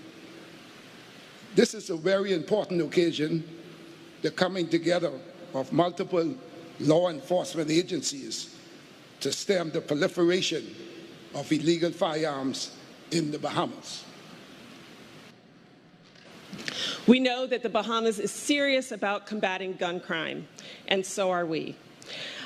We have a long history of collaboration. We have been by your side since independence, and we know that the collaboration on the law enforcement side really started to ramp up in the 1980s. But this, again, is an initiative that I would have to thank personally. This is our Minister for National Security, Mr. Wayne Monroe. Our friends from the United States of America, who just as we assisted, as the Chargé said, when narcotics was flowing through our country to theirs, they step up to assist when firearms are flowing from their country to ours. I'm honored to be here today to discuss our continued efforts to fight against illegal weapons in the Bahamas and to address the issue of gang-related activities on our shores.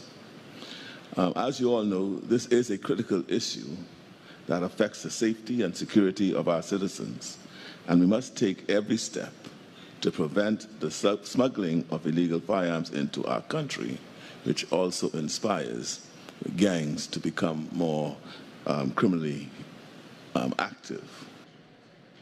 So you can see that we are very serious about eliminating these trafficking of firearms, not only within the Bahamas, but across the region.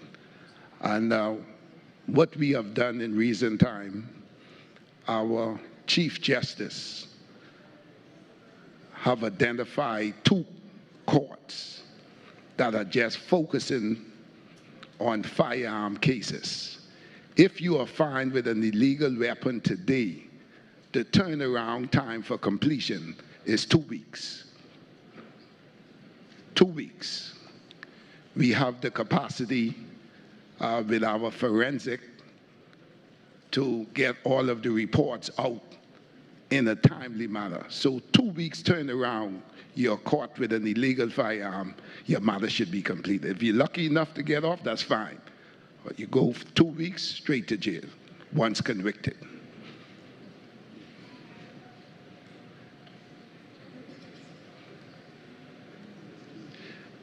I have here with me Chief Superintendent Thompson.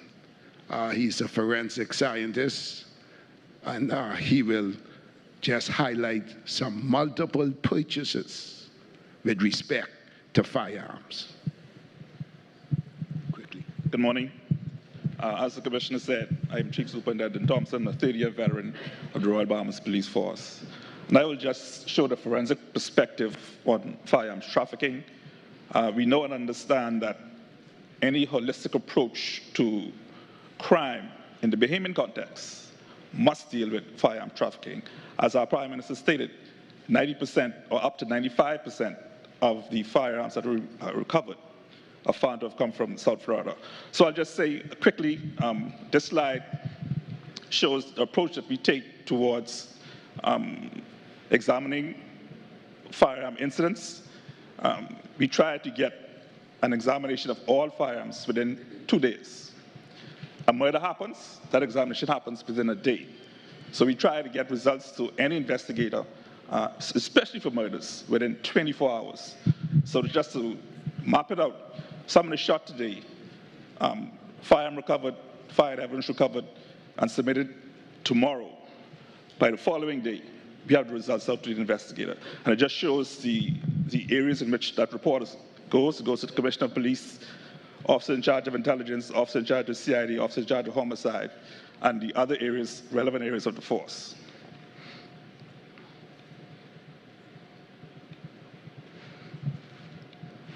I guess I'm going to point this way. Okay. Oh, Ben. So we generate what we refer to as intelligence reports. Anytime there's a hit, what we refer to as a hit, we generate intelligence reports. And for the period between 2020 and 2023, we've generated 764 intel reports that have gone out to investigators to assist in investigations. And if these firearms are also traced, and if the trace data is significant, we attach it to the intel reports. And the metrics that are considered indicators of trafficking for us is, first of all, multiple purchases, which means for those who are not in law enforcement, that a person would have bought one or more firearms at a particular instance. The second one is what we refer to as short time to crimes. And time to crime is a moniker that was the ATF uses, which means that the time between a firearm being purchased and the time it is interdicted. That interval is referred to as the time to crime. So short time to crimes is an indicator of purchasing. And the third metric that we look at is the purchaser's place of birth, Bahamians or other Caribbean nationals.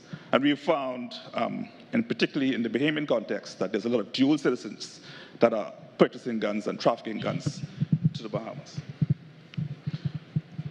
Just to give you a snapshot of what an intel report may look like, and just to explain, we have here where a firearm was recovered 1st of January 2022, and this is an actual case, a 10mm Glock pistol. The firearm was purchased on the 28th of January 2021, which is almost a year interval. But what is significant, when we look at the ballistics of that particular firearm, the first time that the firearm was used in the country was on the 17th of February 2021. So for us, the real time to crime really is a month, because the firearm was purchased on the 28th of January, and the first instance we saw it being used was the following month. And so we use this data to look at trends and to help assist in our investigations. Just yearly statistics, we see the increase in traces over the years. For the year so far, we have 103 firearms that have been traced.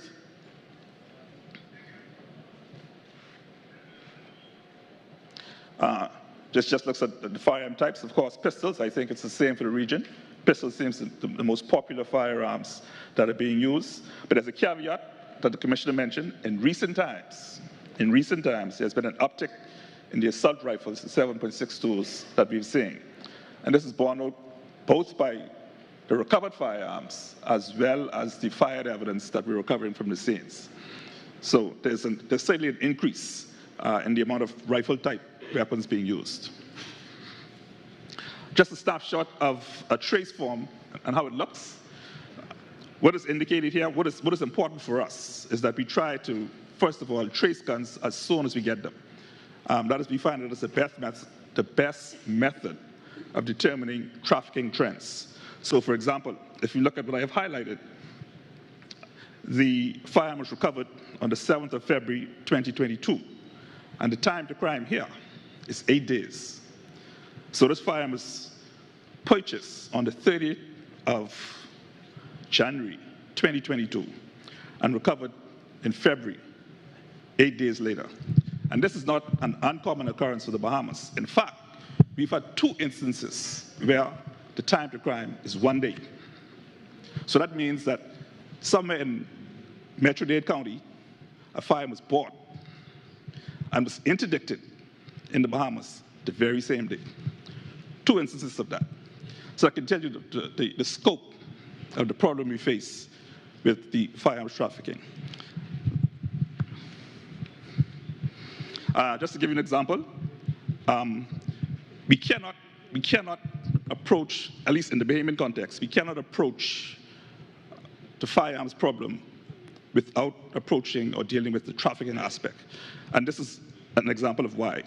Here we have an alias Bob, who has dual citizenship, who was born in the US, grew up in the Bahamas. He purchased 46 firearms. 46 firearms, but only 9 of those firearms have been recovered thus far. So if we only focus on the possessions and not looking at the wider scope of what he's involved in, so we suspect that the remainder, in fact, we're almost certain that the remainder of these firearms are floating around in the society. And so we need to look at the bigger problem of the trafficking that's happening from the US side. This is just a breakdown of time to crimes. And we've seen for 3 years, we've had 75 incidences of where the time to crime was under 3 months. I'm sure that this is a phenomenon that is experienced in the region, this issue of ghost guns. We haven't had that many. And again, just to explain for those who may not be in law enforcement, a ghost gun is a firearm where the serial number is not present. And the problem with this is that there's an inability of tracing these firearms. And the US had a construct, a legal construct, where manufacturers, some manufacturers were allowed to make firearms up to 80% complete and sell those firearms to consumers, and they would complete the process of manufacturing the firearm, and it wasn't required to have a serial number. And so those guns were finding its way to the country, and we've had 4 instances of ghost firearms where we could not trace them at all. I think there's been now a change in the American law to address that issue. So hopefully that's not an issue that we see any longer. Also, we had one instance of a 3D printed firearm. Thankfully, we haven't seen many of those, but also that type of firearm cannot be traced. I'll just go through this quickly. This is not an issue of violence, but certainly it's an issue of crime and health.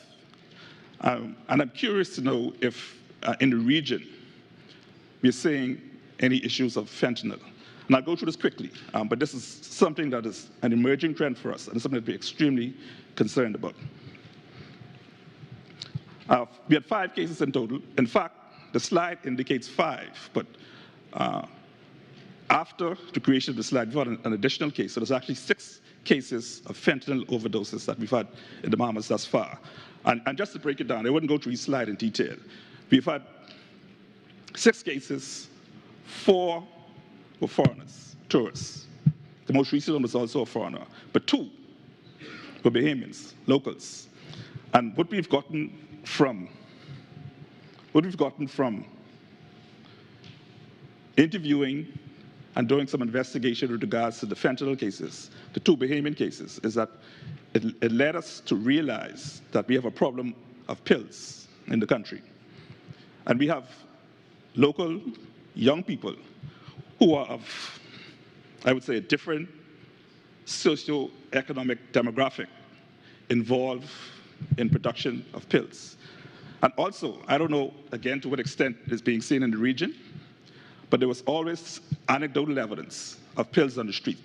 Now there's empirical evidence that we have a problem in our country with regards to the production of pills. And the thing is it is not something that is structured. So you don't know the extent to which, you don't know what is in these things. And we've had 2 overdoses of Bahamians thus far. And so that's a concern, and it's a community concern, and it's also a health concern. Thank you. This is what is fueling all of the gang wars in the Bahamas. In 2022, you had drug seizures, 1,137 pounds of cocaine seized, marijuana, 9,659 pounds, the plants, 4,849 seized. Next slide. And this is a trend. This is a cargo ship came all the way from Japan. And if K9 was not present, we would have not found over 60 kilos of cocaine came in on the ship. And in the slide, you will see there's a magnet on the package, which is under the exhaust and attached to the metal.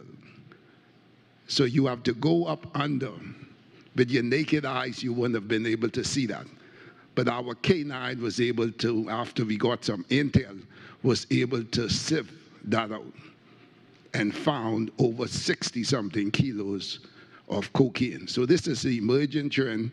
I see in Trinidad a lot of cargo ship, oil ships out there. They are something that I believe that we need to pay attention to as well. I think that is an emerging trend with these cargo ships that came all the way from Japan with vehicles stopping to within the region. And you could see the number of cocaines that were recovered. And after carefully examining, go to the next slide, carefully examining the packages, they had trackers on it.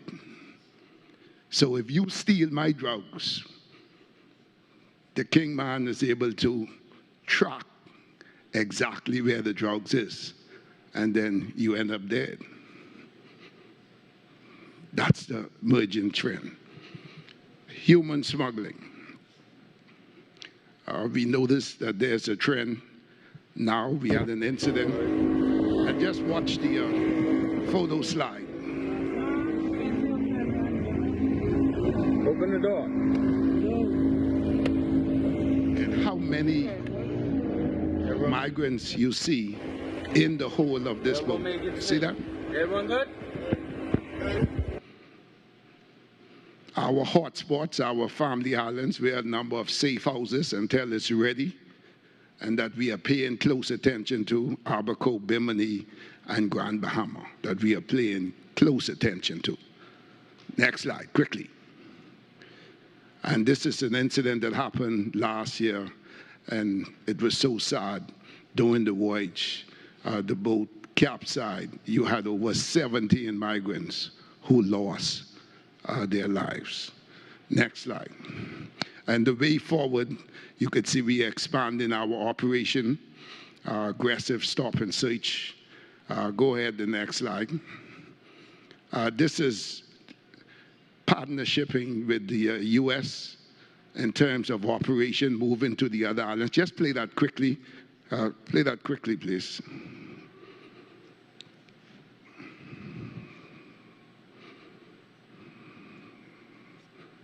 You got it.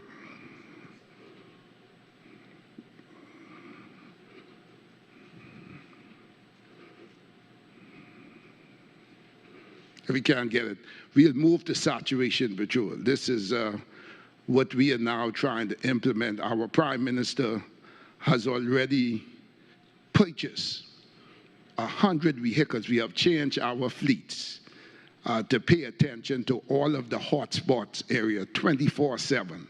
And this is what it will look like on our screen in our real-time crime center.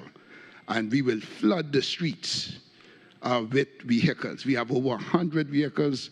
There will be some trucks. We have recruitment, 120 young officers in training now. So we are looking to flood the streets in the hot crime areas. Either we catch the individuals in the act, disrupt them, and be able to deal with them right there on scene with that. Next slide, please. This is an area, just a division, and that's how it will look. Flooding the street with presence, police presence in there. Next slide. Our urban renewal program, go back, our urban renewal program, which is the baby of the government, and we support that 150%, and to trying to save our youths. We have school resource officers within the school with respect to conflict resolution, drugs, and guns. So we are trying to tackle it from the youth, from in that area. So with that, we will end with that. But thank you so much.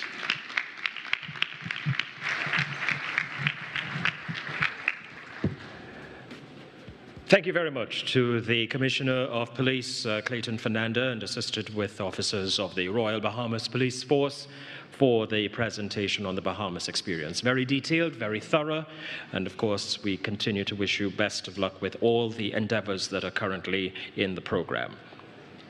We turn our attention now, ladies and gentlemen, to Jamaica.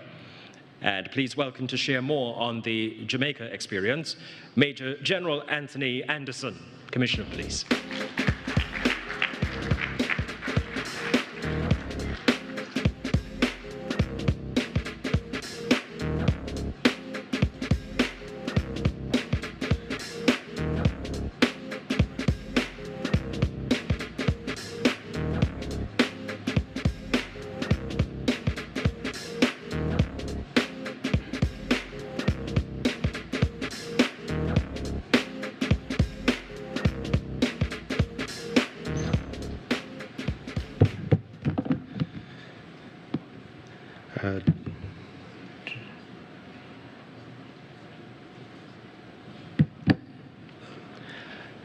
Distinguished ladies and gentlemen, good morning.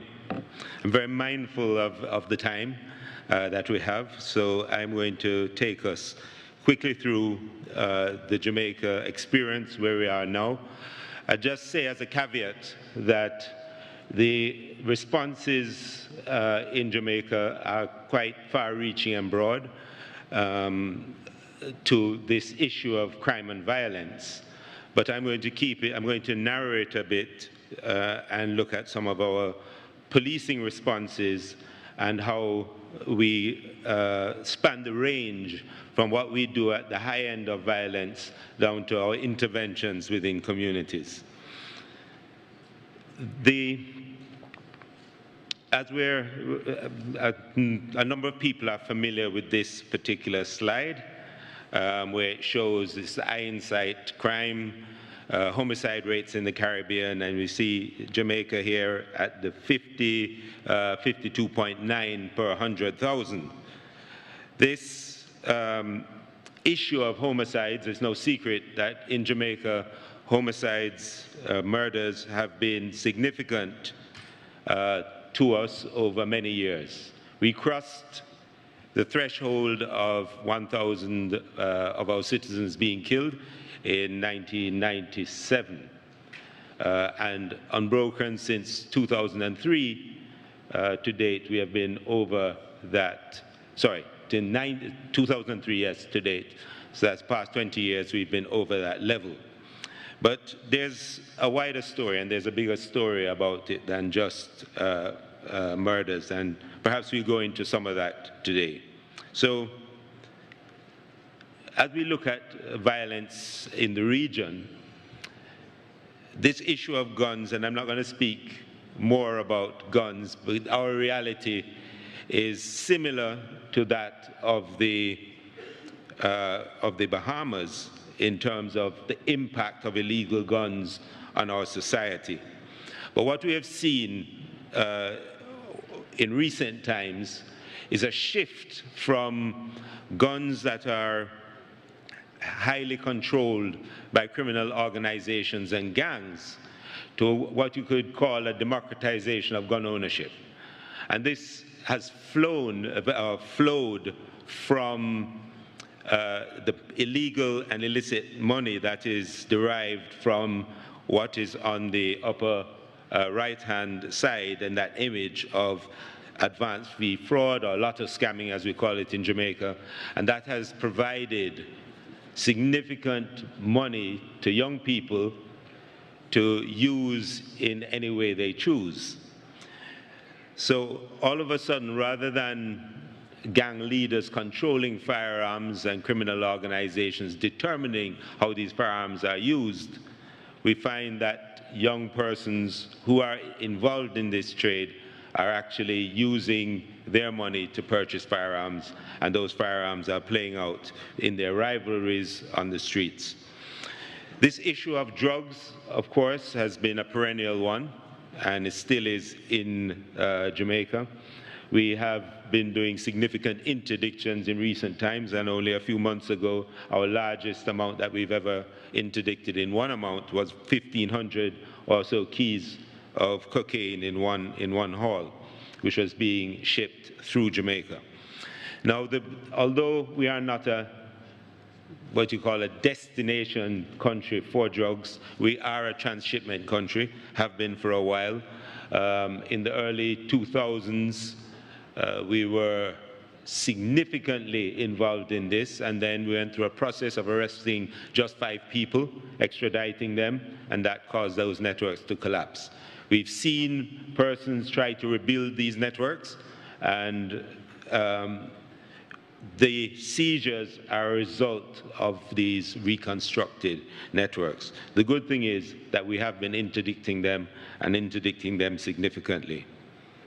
In terms of the gangs, so the gangs are the gangs who use these guns and deal with a lot of this crime are significant to us. So gangs account for a lot of our violence in Jamaica, and no doubt in the region, as has been said previously.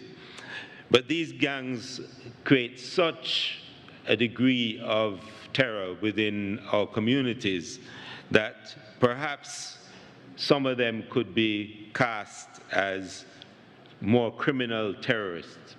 not terrorists that are looking for some state outcomes, political outcomes, but in terms of using terror and fear as a means of control, they definitely fall into that group. So for violence in Jamaica, and here's just a few facts that I'll leave. 85% of murders committed in Jamaica are committed with an illegal firearm. The victims and perpetrators of violent crimes fall within the same young person demographic. And thirdly, that males are 9 times more likely to be killed violently than females in Jamaica, which is interesting because that actually is half of what is the average, considered average for this ratio. So we're actually low on that, but overall we're extremely high.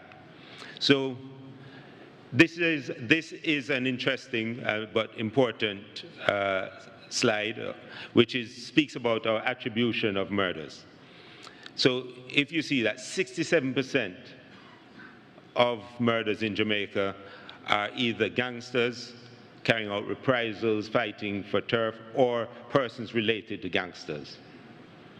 Another 22% are interpersonal crimes, and that could be anything from domestic to persons who are neighbors, but largely persons known to each other who do violence.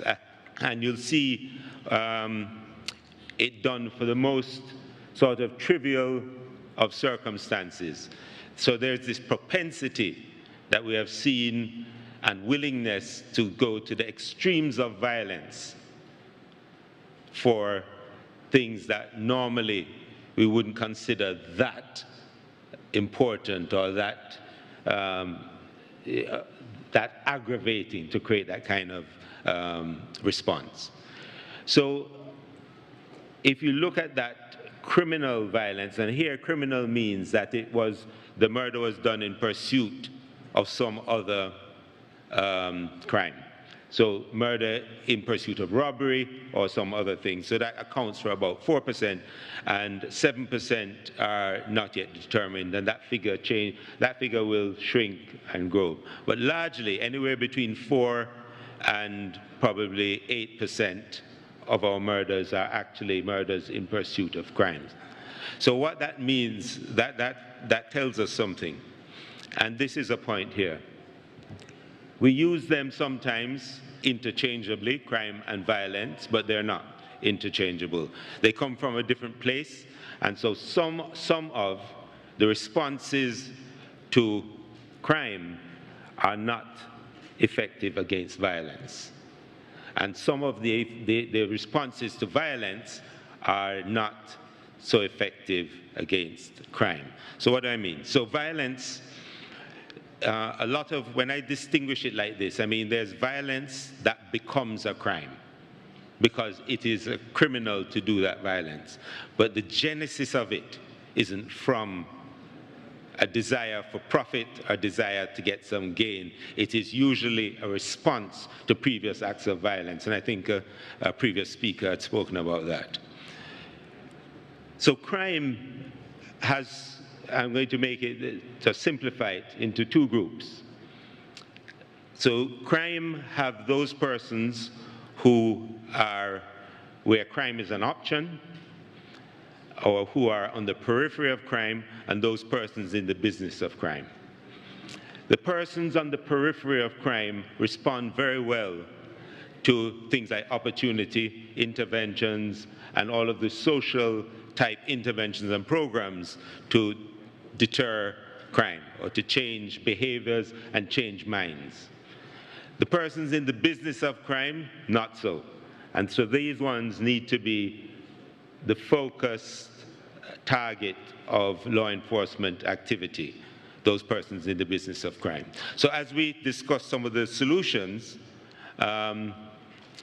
to this business of crime and violence, what we're doing, and I'll throw these out there. I'm going to use this IIOII policing model because the reason I'm using it because it gives a good way of structuring a conversation around this, but it's also how we plan. So as we plan our responses in our policing divisions, it looks at these 5 areas. So each of these 5 areas have to have a plan, and that plan has to be approved and executed. So, intelligence, the first I. So the surveillance, the data gathering, the GIS mapping, analysis, dissemination, all of these aspects of intelligence are significant in our responses to this business of violence and crime. So surveillance particularly relies on a number of things. One is our camera systems, which most people are appreciating. Most modern societies are moving in this direction, but also how we gather information, and we gather information significantly from open source. Obviously, that is a large treasure trove of information for us. We capture and gather data on crimes, and we map them through a GIS system that informs us in an iterative way where we do things and what we must do in those places. I left that point, obviously, in the intelligence thing. A lot has to do with the analysis of the information coming in and the dissemination of those products so that they can be proactively dealt with. The issue down the bottom here of privacy, I just stuck that on, particularly because it's something that comes up every time you speak about intelligence. The business of privacy comes up. And it's an interesting notion nowadays in a time of social media, this idea of privacy. But I guess that could probably be the subject of a whole other discussion. But it matters in that the privacy is a notion that is going to have to be redefined over time. And we always have to balance, I believe, the need for securing your own self, your own information and privacy against a greater need for information to deal with some of these very dangerous and thorny issues.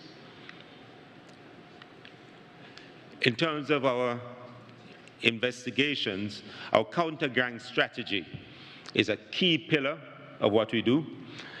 We have legislation that supports this, our suppression of criminal organization legislation, and that has allowed us to bring entire gangs. I think the largest one we did was 53 members of one gang before the courts at one time. We've done three of these cases so far.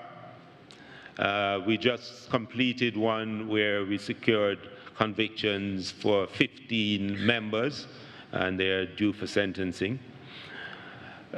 But what this does is allow us to disrupt a gang in a significant way because they're taking a critical mass of the gang. It also means that the persons who are on the periphery of the gang but support it can now share in the consequences of being in a gang. Very important in terms of our strategies. We also have created a joint anti-gang task force in combination with the military, and that task force is focused on gangs. So you see a common theme here between what persons are doing, and rightly so, because the problem set that faces us is similar. Our communication and cyber forensics, this has become has been so pervasive in everything, every crime that is committed. I don't think there's nowadays a crime that's committed where perhaps a device or electronic device of some kind is not involved in some way in this. It's a great source of intelligence, but it's also a great source of evidence. And our communications and cyber forensics department is something that we are constantly growing and building, and the analytic tools in that department gives us information that is very useful. Our ballistics lab will largely process about 30,000 pieces of ballistic material a year. And we roughly run about 8,000 DNA samples a year. Again, the demands for these are continually increasing as things like DNA become par for the course when it comes to our investigations and investigative strategies. On our operations, so here, to spend a little time, not long, on our enhanced security measures. So that's the first one up there. And we call our enhanced security measures our states of public emergency that you know, that you're probably aware Jamaica has used for over the last 5 years on and off as we seek to treat with spikes or acute cases of increases of murders and violence. And what we have found is that our states of public emergency will largely give us an immediate drop in shootings and murders and acts of violence of anywhere between 40 to 70% drops almost immediately. And what that has allowed us to do is cauterize high levels of violence. I remember when we did the first one back in 2018 in St. James, where Montego Bay is. The previous year we had 340 murders in St. James.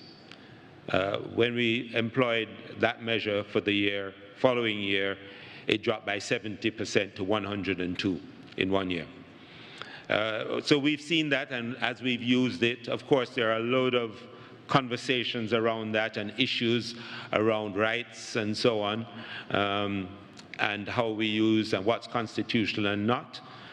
However, at the core of it, and the essence of it is that it immediately drops, and we see that every time drops shootings and murders in particular, and violence. As a matter of fact, when it's in place, even law enforcement and security force violence drops as well. So we see that across the board. Our zones of special operations, largely based on the clear, hold, build strategies used around communities, intervening in communities, and providing the conditions from a law enforcement perspective for social intervention to take place in those communities. We find that when the gangs control or are present in the community, are dominant in the community, interventions into those communities don't work. Largely, funds going into the community, they find a way of extracting it and getting it for themselves. So it's important in this model that you combine security operations with investments in the community. The unique thing about this is when we were looking at creating the model for this, because it's not the first time this model has been used, but in this model, the legislation that was passed caused the follow-on community intervention, social intervention to be enshrined in legislation. So it wasn't just we should do this afterwards, but in the legislation, it speaks as much to security as it does to social intervention, which is an interesting step in creating that model. We have a number of other operational responses, quick response, public order, and public safety, and it's important. The reason why I put that, even though we're speaking about violence, is because we're talking about creating the conditions of order and public safety, and order prevents or reduces the sort of interpersonal violence from things like road rage and those sorts of concerns. So it's still something that we look at, and then obviously in terms of the violence that are surrounding events. This is a significant one, this intervention. This is the third I, or the fourth pillar. So our proactive violence interruption strategy is a strategy where we intervene in communities. We have officers who are particularly trained to go in if there is an act of violence to prevent the follow-on act. We go to see families, we go into these communities, and it has to be done in a very short time after the initial incident to try and prevent the anger that is going to cause the next one. It also immediately indicates to persons that the police are actually taking action, that we are interested, we're invested, and let us deal with it, rather than you take it up, because that is where the cycle of violence occurs and increases. So proactive violence interruption strategy, very important. Domestic violence, so as a police force, we have the domestic violence centers, which we opened in Jamaica, 10 of them at the moment. They handle about 2,000 cases, perhaps a year. And we'll see in one center where we have 300 cases, we resolve probably about 60 to 70% of them. So it's a pretty high rate of resolution. And how it works is that either persons can do a walk-in and just come to the center, or persons who do not wish to pursue domestic violence matters in the courts can actually be referred there. Because as people who've worked in this area know that quite often an initial report will be made, but beyond that, it's very difficult sometimes to get people to participate in the process from a law enforcement, legal, courts, judicial process. So this provides another outlet. And it's one of those things that we're very proud of. And it's in terms of a public health response, in terms of that type of response, we have the Domestic Violence Center is critical. And then we have those others that I think some of them have been mentioned before. The public-private partnership, Project STAR, that's just one where the police and the private sector organization of Jamaica or the private entities have come together to do a number of interventions in society. Any one of these things could be the subject of its own thing. Information, we have, and I make this point, policing in a time of social media. It has changed the landscape. It means that persons get to their phones directly, the things that only law enforcement used to see, and that the response time for us in terms of our communication responses have to be almost instantaneous. It's a reality for our policing, and it's something that we've had to take on board and now use this to our advantage. This information piece is so significant because even in a Jamaican context, and I think I'm getting a signal here, but in a Jamaican context, if you look at the LAPOP survey of 20 countries in the region that are surveyed and have been surveyed, Jamaicans have the highest concern about crime of all the 20 countries surveyed. Jamaicans have the lowest victimization of the 20 countries surveyed. And Jamaicans feel safest in their communities of the 20 countries surveyed. However, they have the highest level of concern about crime. Isn't that interesting? That's a huge gap in terms of how, and a number of academics are looking at why do you have this gap between how people feel in their community, the level of victimization, and their perceptions that drive their concerns.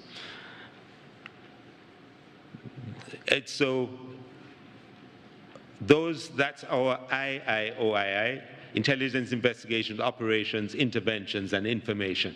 It's grounded on these things: legislative reform, and we've done a number of them. 4 of them are here: gangs, bail, firearms, and proceeds of crimes. We're also embarked on this process as an organization to ensure that we can have persistent and consistent levels of quality. We're actually one of the few ISO 9001 certified police organizations in the hemisphere. And we embarked on this 2 years ago. We got certified last year, and we're increasing this process. It's all grounded on these technologies. And I put up 5 here, but we actually have 30 major technology projects that are ongoing. And obviously, our people are central and key to this. This is where we are at the end of the last quarter this year, for the first quarter of 2023. So all major crime is down 22%, and those are the numbers where we are. So our major crimes are trending down at the moment. We have a cautious optimism around it. We'll continue to do the things that we've been doing and do them better. As I say, this is just a snapshot of a few of the programs that we do nationally. But in conclusion, of course, it's a complex problem.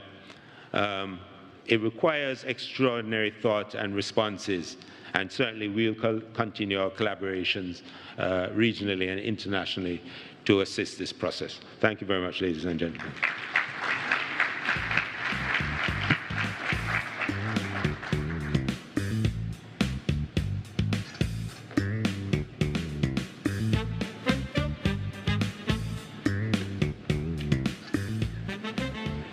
Thank you very much to the Commissioner of Police for Jamaica, Major General Anthony Anderson, and thank you for carrying us through quite a detailed understanding of the progress in Jamaica. Well, we're going to let the technology work for us now, ladies and gentlemen, as we will invite the Commissioner of Police for St. Lucia to join us virtually. I refer to none other than Cressida Descartes-Pellouis. Commissioner, just checking that you are with us. Good morning and welcome. Good morning. Yes, I'm hearing loud and clear. Excellent. So the technology is working on this side and we will hear you. Permit me to introduce you in just a short while. We've received your presentation and it's now just a moment to make sure that it's loaded clearly. And once you see that come up on your screen, you'll be good to go. So ladies and gentlemen, our final presentation this morning in this segment is focusing on the St. Lucia experience. And I invite to share the presentation the Commissioner of Police from St. Lucia, Cressida Descartes-Pellouis. Good morning, everyone.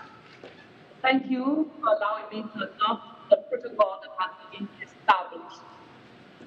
In keeping of the conference with violence and the public health issue, I will represent the violence perspective in St. Lucia contributed.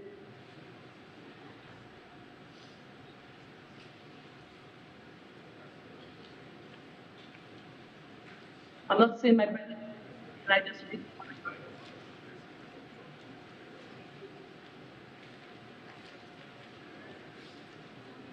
Thank you. Next slide, please. So the presentation is up, and if I ask you just to take your time rather slowly, just that there is, of course, a bit of an audio delay, and you may proceed. Thank you. Thank you so much. St. Lucia is in the northeast of St. Vincent, northwest and south of Manhattan. The island met a mass, an estimated population of 150,000 in 2020. Tourism is revenue. Agriculture, manufacturing, in order. Okay, so we're going to pause this at this time. I'm being guided that based on the quality of the audio line that's coming from St. Lucia, there is a challenge. It can be corrected, but we don't want to use the time now in order to delay the proceedings any further. So, Commissioner, may I thank you. You and I will be sharing an introduction in a short while. Most likely that'll be early tomorrow.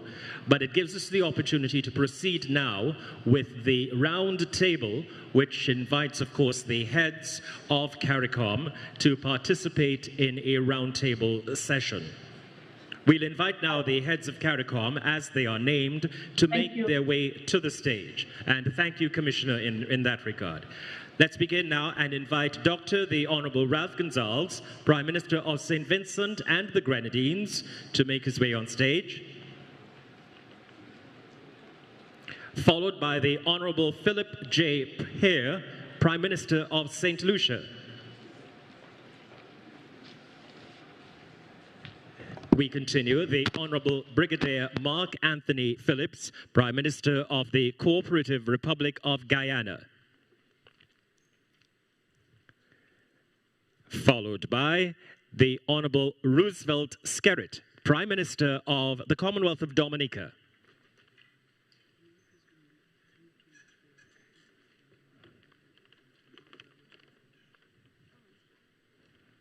We now invite Dr. Carla N. Barnett, Secretary General, CARICOM.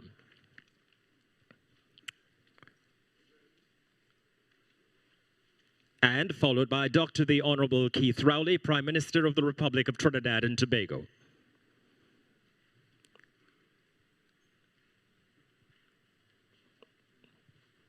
As we continue to facilitate our seating, the moderator for the proceedings is Senator the Honorable Reginald Armour, SC, Attorney General and Minister of Legal Affairs for the Republic of Trinidad and Tobago.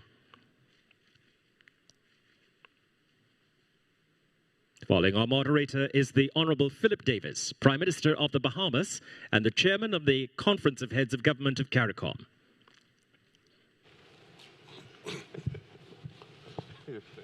Following the Prime Minister of the Bahamas is the Honorable Mia Motley, Prime Minister of the Republic of Barbados. That sounds strange, doesn't it? Yeah, it sounds strange. Followed by the Honorable Dickon Mitchell, Prime Minister of Grenada. The Most Honorable Andrew Holness, Prime Minister of Jamaica. And finally, the Honorable Dr. Terence Drew, Prime Minister of St. Kitts and Nevis. Thank you all.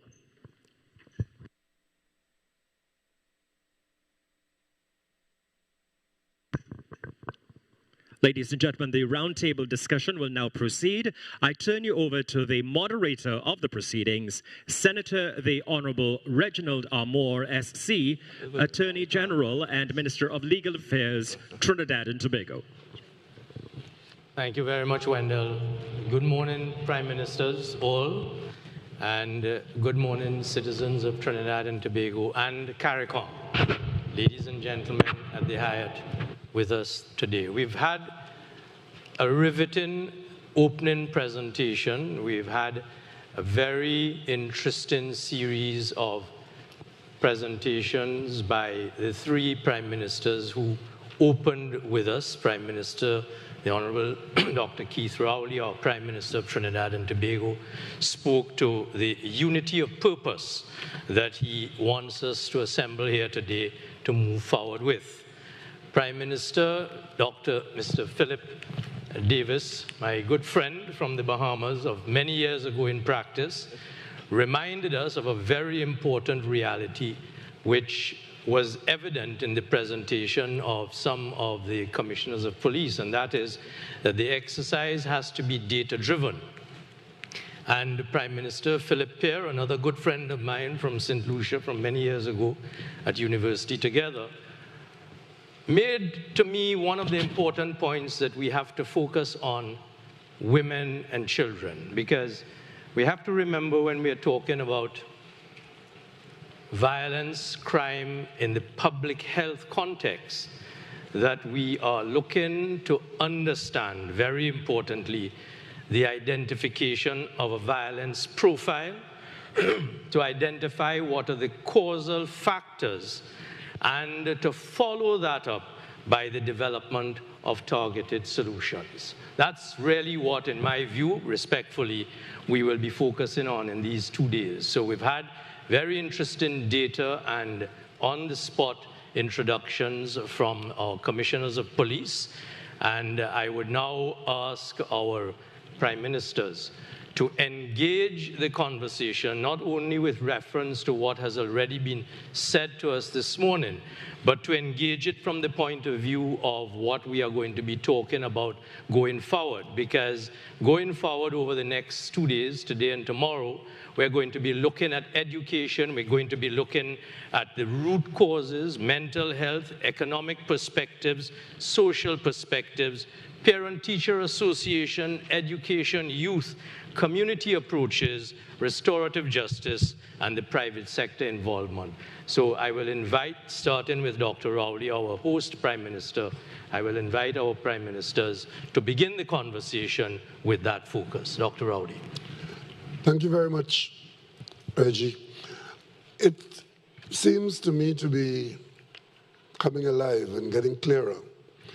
If we are to agree with the premises that have been put to us that the problem is common and widespread, as we construct mathematical formulae, the next logical step is that the solutions can have some element of commonality. And already I'm seeing possibilities. For example, the presentation of the Jamaican experience raised something with me. It talked to a lot of police officers who are under the accusation in dealing with this whole question of the overwhelming effect of crime and criminality and guns and so on. And people would say, everybody knows who the criminals are, who the gang leaders are, except the police. But the police will tell you, we can't function as effectively as we could because we need information from the public, help from the public. The Jamaican experience has told us that certain interventions have brought success.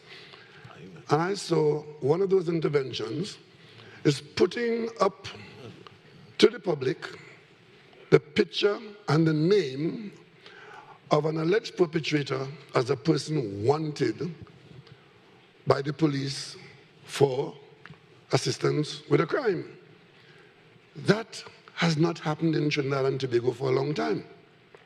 Because somewhere along the way, enlightened voices have said to the country, through our friends in the legal fraternity, that it's an abuse of the person's right to privacy to have his picture or her picture on television wanted by the police for murder or so-and-so. And what arises to me immediately, that right of the individual to that privacy, having become a person of interest to the police, how do you balance that?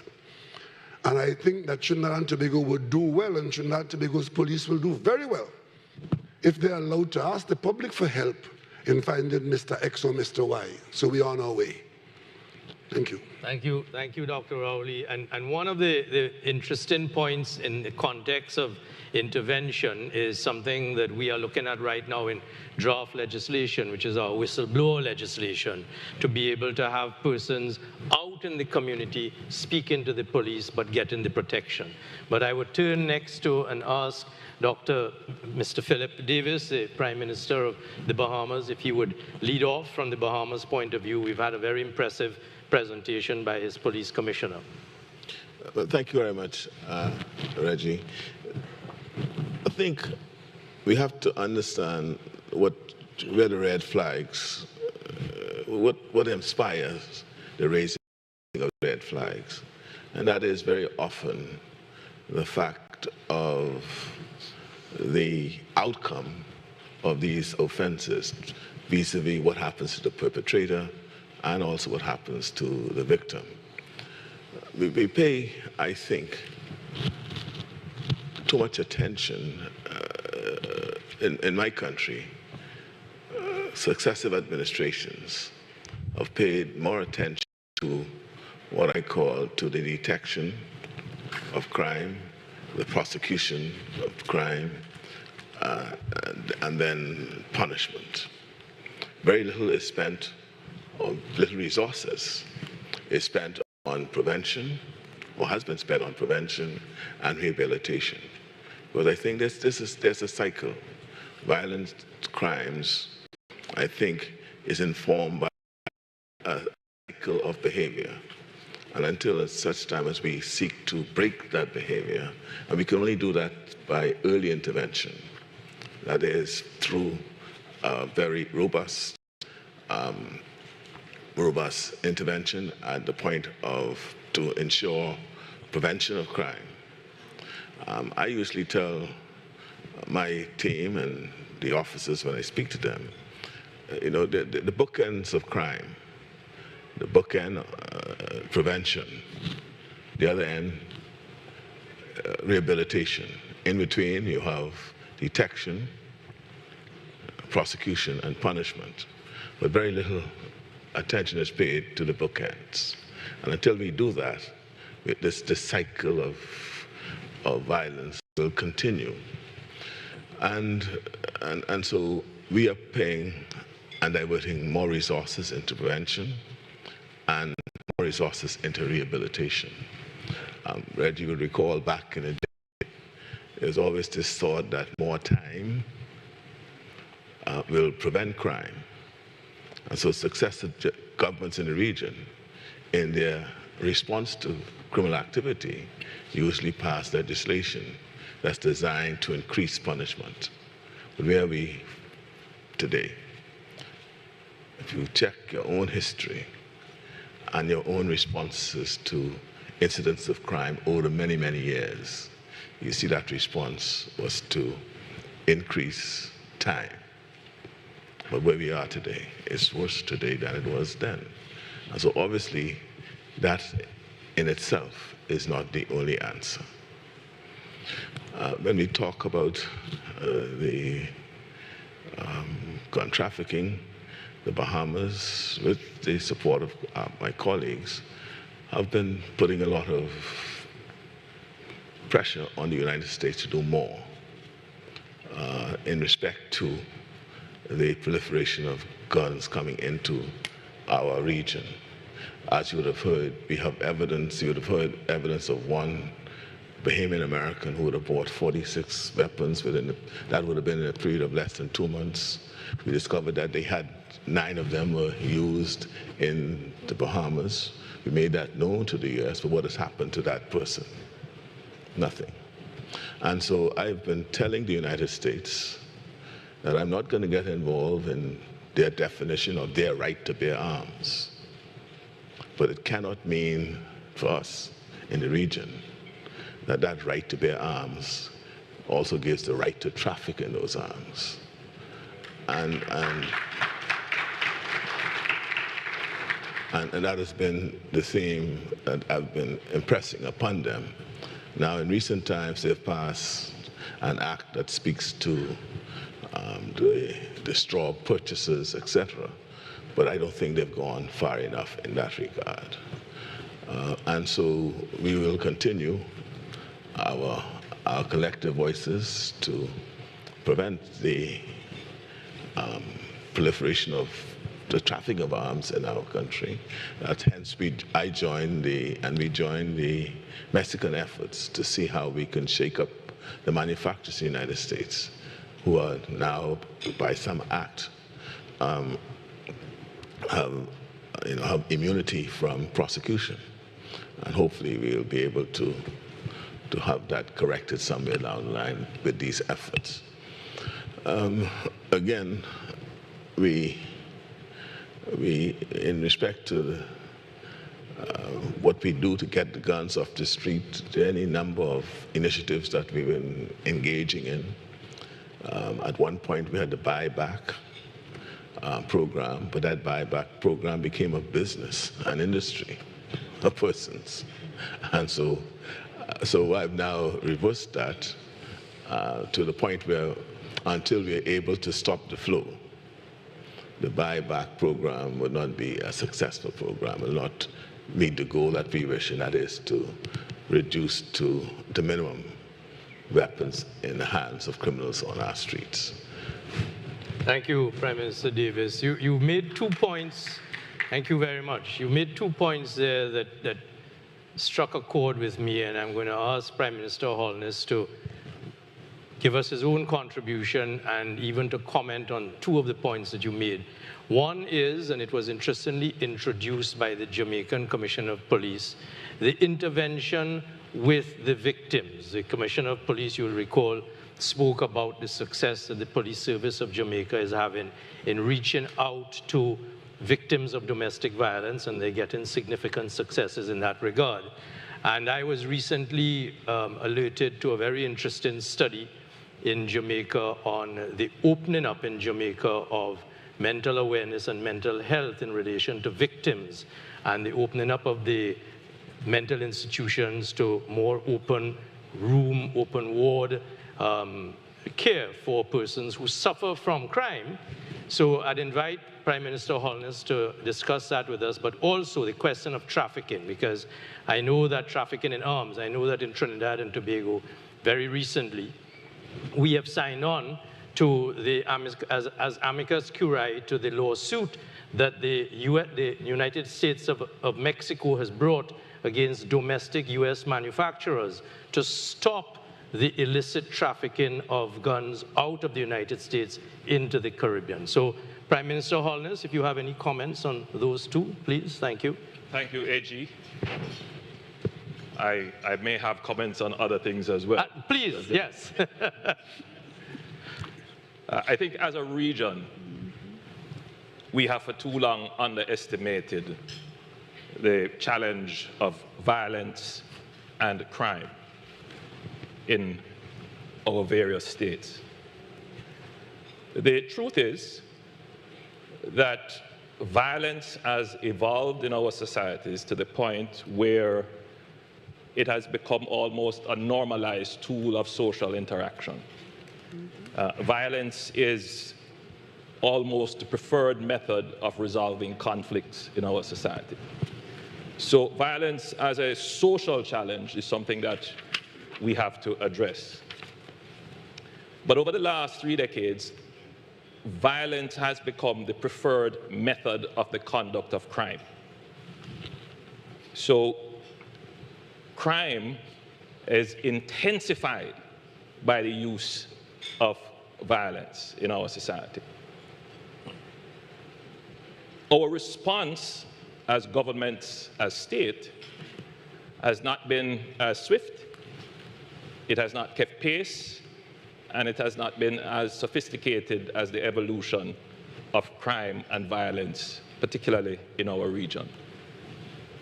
And so what we're seeing is that the volume of crimes and the intensity of the crimes with violence is increasing over and above the capacity of our states to respond. What this sets up for us is a situation where crime and violence is a threat to the existence of our states. It threatens the effectiveness of the state, and it threatens the legitimacy of the state. In fact, it threatens our democracy. And what we struggle with is how do we, as democratic nations, rights-based nations, how do we use what would be considered reasonable and acceptable in a free and democratic society to tackle some of these crimes, which our laws, which we have had for hundreds of years, have not evolved to treat with. So there is a huge deficit presently in the architecture of our states to treat with crime and violence, from a legislative point of view, from a law enforcement point of view, from a social intervention point of view, and from a public health point of view. So I'm happy that the region is gathering, the heads in particular, to take a serious look at how do we reform our state to treat with this problem that is evolving. There are two accelerants to this problem, new accelerants, particularly for the region. The first is the ease with which citizens get access to lethal weapons, guns in particular. And the second problem is the evolution of the social media, the dissemination of information that could influence or give insight to the use of violence. And in both of these two new phenomena, as states, we have not been able to respond with agility. So, violence, therefore, and its use in crime is a threat to our democracy. It's a threat to our state. And we must respond, and respond quickly. I'm certain that all heads here are struggling with how do we change our laws whilst maintaining rights? How do we put more resources into our police force while at the same time having to deal with health and education and all the other issues? My position, AG, colleagues and friends, is that we must, as a collective group, agree that greater resources must be placed into national security, into our police forces, into our ability to gather intelligence and interdict and prosecute. But we must also consolidate our efforts to lobby, particularly the United States, to assist us as we have assisted them in the war on drugs. They must assist us in the war on guns.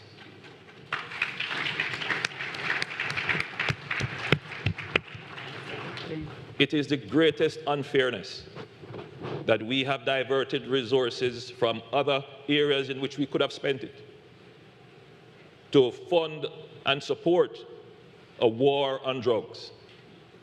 By the way, the two things are related, but there seems to be no real interest in stopping the other part of the trade, which are the guns. The guns fuel crime. They are an accelerant. They are needed to protect drugs that are transshipped through our borders.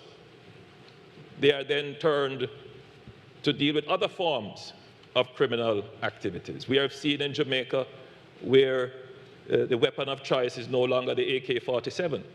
It is the AR-15, it is the Glock.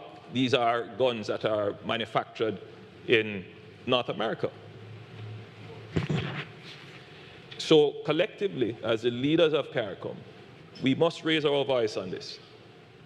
We must appeal to our friends in the North to increase their efforts to prevent the flow of guns into the region. Aside from that, we cannot negate our own responsibility in protecting our own ports and points of entry. And as I said earlier, we must also increase in a consummate way our own spending on securing our ports and our airports and points of entry, and increase our ability to detect the entry of illegal weapons.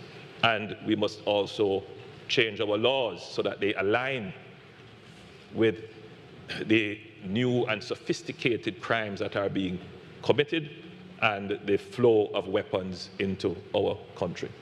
So I thought I would address another issue, but at my final comment, the issue of crime and violence also has to be treated from the public health standpoint.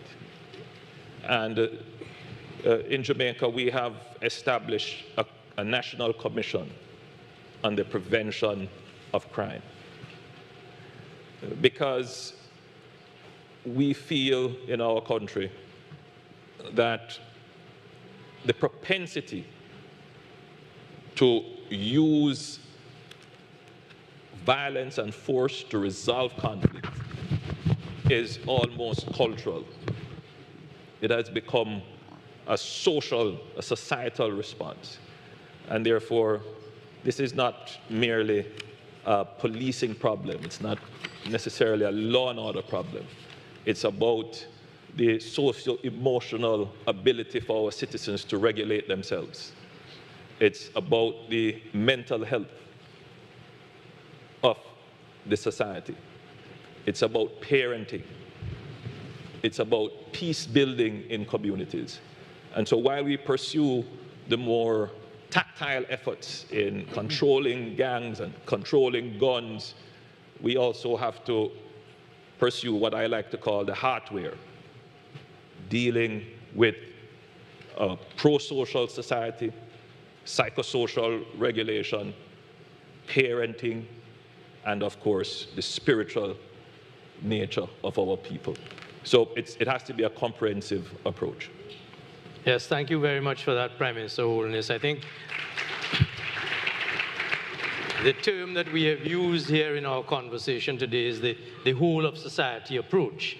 And if you'd permit me to just take off from one of the things that you mentioned, not to exclude any other, and to engage our two youngest prime ministers on the subject of social media, Prime Minister Dr. Terence Drew and Prime Minister Dickon Mitchell of Grenada as our two youngest prime ministers, who probably speak the language in social media better than any of us do. Dr. Drew. I think I can be heard. Thank you very, very much. There's another caveat here. I think I'm the only trained medical doctor among the heads. And not to shift away from what you have asked, but I have studied this extensively in my years of study. And I spent some time studying behavior. He was from Harvard University, San Antonio, Texas, San Antonio. Primates, whether genetics. And he said this to me. When he was studying, he went to the University of Boston. Examined as part of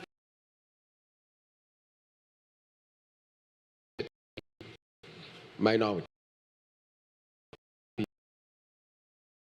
Recognize is that many of them had illnesses untreated. He said up to 30-something% as a public health matter. So to look at, I went further. We did three things. I experimented, went to my community, started a youth, and accounted for all the young men.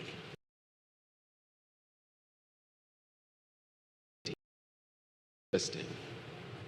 But even from a medical perspective, when I hear public health, I'm thinking evidence-based. That we are not just going to throw all these nice evidence, that the one that costs $1 is resolving your problem, the one that costs 1,000. Evidence is the one that, and I feel very, because when I study the data, and I get it even from my, I am very hopeful, because this actually has a solution.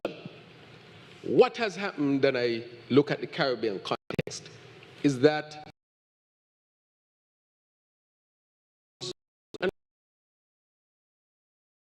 implemented an HIV action plan, and it resulted. Right now we are dealing, and we agree with the Prime Minister of Jamaica, Prime Minister Holness, when he said that social media is being used for violence. We heard about the COVID. If you touch here and you touch terms, is that social media can become an excellent conduit to transmit violence, and people are using it. People learn different tactics, ideas. How do you use social media to gather information? How do you use social media to reach those who are susceptible? Because here you have an agent, which is violence, and those who are the repository of violence. here you have susceptible persons in the community for different reasons, family problems, trauma when they're young. And all you need now is to transmit the agent, which is the violence, to the susceptible. And social media is giving you a great medium in which to transmit the violence from here to over here to the susceptibles who are probably using their phone, the tablet, on Facebook and so forth. So how do we chop that transmission is a great question. So I would support the idea that social media can be misused and abused and become a medium of transmission of violence from a host to a susceptible. And that medium, I think, we have not dealt with, and we need to deal with it as well. Thank you.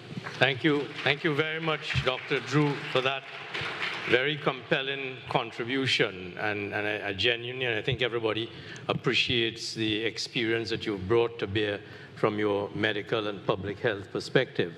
And if I could ask Prime Minister Mitchell to take the last thing that you said, which is the social media as a negative. Prime Minister Mitchell, how do we use social media as a medium of communication to better connect with our young people in reaching out to them and getting them to understand crime doesn't pay, and getting them to understand that they are respected, valued members of the society, and we want to include them in building our societies? Thank you. Thank you. And first, let me thank Prime Minister Rowley for hosting us and for organizing this symposium. I think the starting point would be, in answer to your question, would be to ensure that we actually have more young people as the ones doing the talking and the communicating. That's right. Because I think and I consider myself young, so I'll exclude myself here. I think the we talking to them suggests, which is understandable, being a traditional problem of we know what's better or we know what's best for them. And I think as much as social media could, in a sense, be viral for negative things, it could certainly be just as viral for positive things. And to me, fundamentally, the problem we have is a problem first with violence before we get to crime. Because we tolerate a lot of violence that sometimes is in fact crimes, and I'll give a good example, domestic violence. But I think we can all accept that to a large extent our societies, including our police, still tacitly treat domestic violence different to stranger on stranger violence. That the wife is told, you will make up, it's okay, we may take him in and then a month later you come and beg forgiveness. And so we tolerate the violence if it's in a domestic setting. We tolerate the violence if it's violence against children. And oftentimes we tolerate the violence if it's violence against marginalized or disadvantaged groups. And so to Prime Minister Holness's point, violence has become a normal, accepted way of socialization. And so to me, the use of social media has to be to encourage and reverse that cultural norm that it is okay to resolve conflicts. It is okay to pull social rank or status, particularly amongst young persons, by being violent. And I think, therefore, what we have to spend time on is content development developed by young persons. And we can use the creative economy as one approach to do that, arts, music, to re-engineer the behavior of the next generation of Caribbean citizens to say that there are alternatives to resolving conflict. There are alternatives to career paths that does not involve ultimately guns, drugs, and gangs. And I think if we spend, it is not going to be easy, but I think if we spend the time there, we are more likely to be able to have that behavioral change. And I believe that is where the public health issue comes in, to ensure that we are not always in response or reactive mode. Because once we talk in crime, once we talk in police we are essentially talking after the fact, because the violence has already happened, the crime is already happening. So I think certainly, as much as it is, in a sense, a sometimes wild, wild west approach on social media, there are opportunities in my mind for us to use it positively.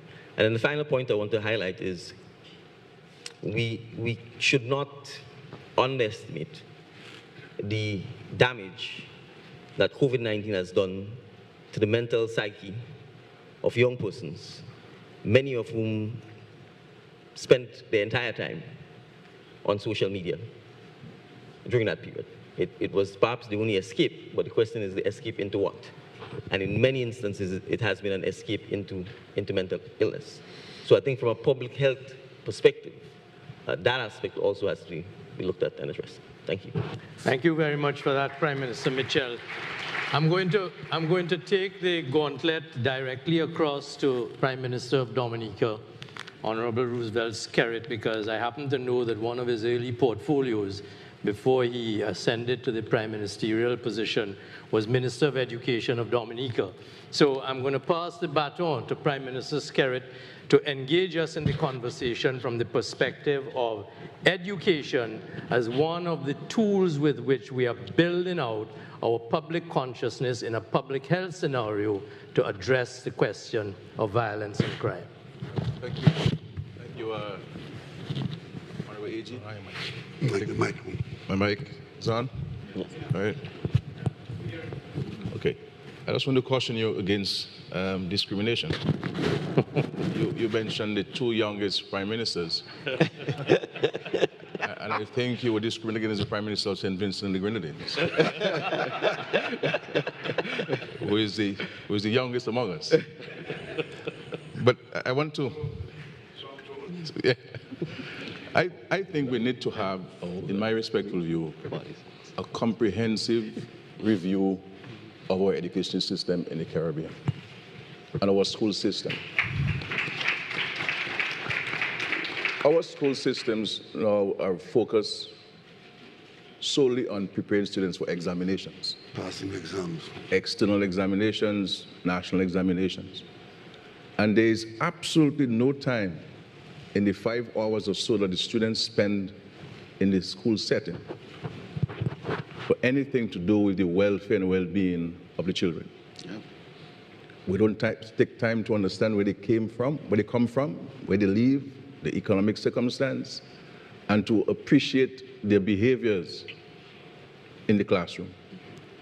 And I think if coming out of this very timely engagement, I want to commend the Prime Minister of Trinidad and Tobago for this, we could highlight the need for an urgent review of our education system. I believe that that would help tremendously in helping to dry up the recruitment ground for these violent behaviors.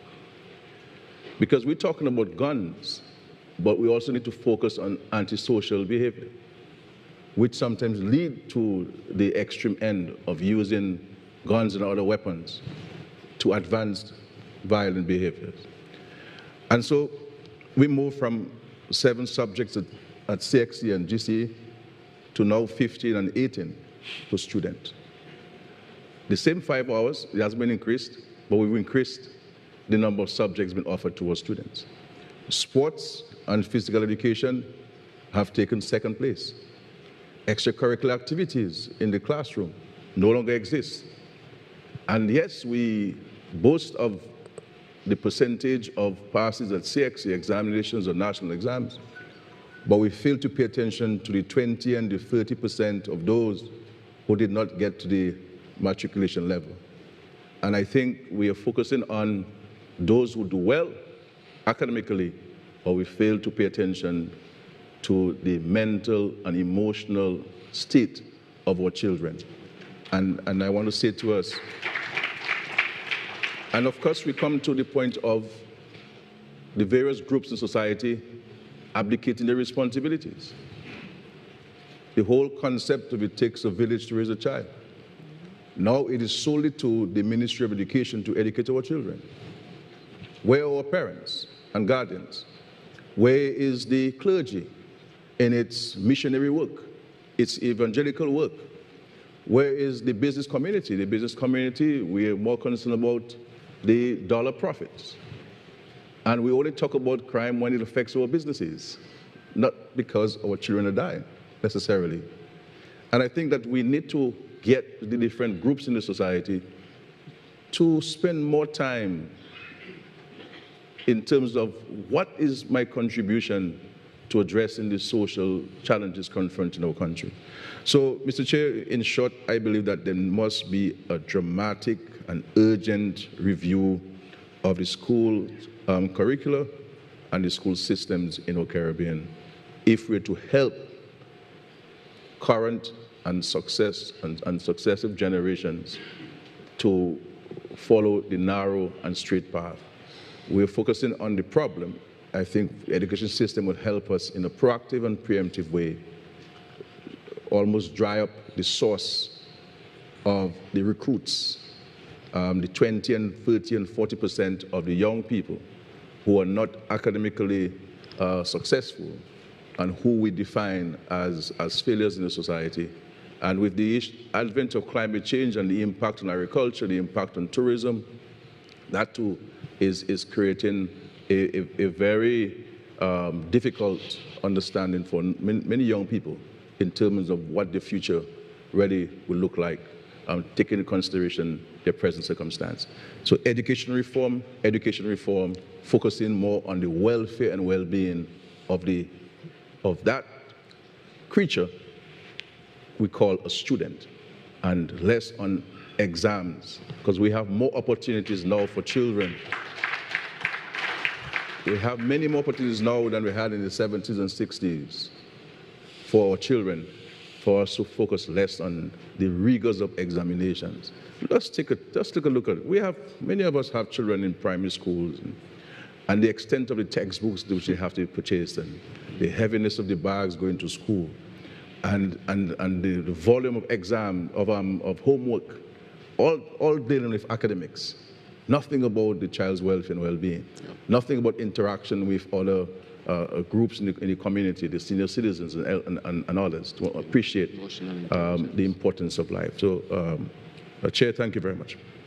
Thank you very much, Prime Minister Skerritt, for that very incisive contribution on the subject that I challenged you to contribute to, and I'm very happy that you've given us the perspective that you have. I'd like to ask Prime Minister of Barbados, Prime Minister Mia Mottley, without any introduction, to give us the benefit of her thoughts on this morning's session so far. Prime Minister Mottley. Thank you very much, Reggie. And first of all, let me thank you, Keith. This was something that was to happen in May of 2020, and COVID displaced it. But it is never too late to do the right thing. I want to commend and to endorse all that has been said on this platform, and to just make a few additional points. With respect to the bookends, Brave, you were absolutely correct in framing it. But the one missing thing is how we deal with it. Each of us is here trying to deal with this from a national perspective. But yet the crime is being fueled by things that are extraterritorial, whether it is the movement of guns, whether it is the influencing of values, whether it is how themselves people move. I, in an earlier life, used to report to Prime Minister of Trinidad and Tobago as well on the matter of security, and had responsibility for security for the 10 Cricket World Cup countries for 2 years. And out of that came the establishment of the Implementation Agency for Crime and Security, the Joint Regional Communications Center that deals with the Advanced Passenger Information System. Should have been dealing years ago with the Advanced Customs Information System, but is only now getting there. And therein lies a tale, because a lot of the guns have come through legitimately through ports of entry, rather than just being stolen in the middle of the night. One of the other things was the Regional Intelligence Center, which was supposed to deal with the collation and collection of intelligence. But you can only get out what you put in. And I believe, Prime Minister Rowley, we in December 2018 took a decision that we've never really followed up on properly, which is that our policemen, our customs officers, and our immigration officers need to know one another.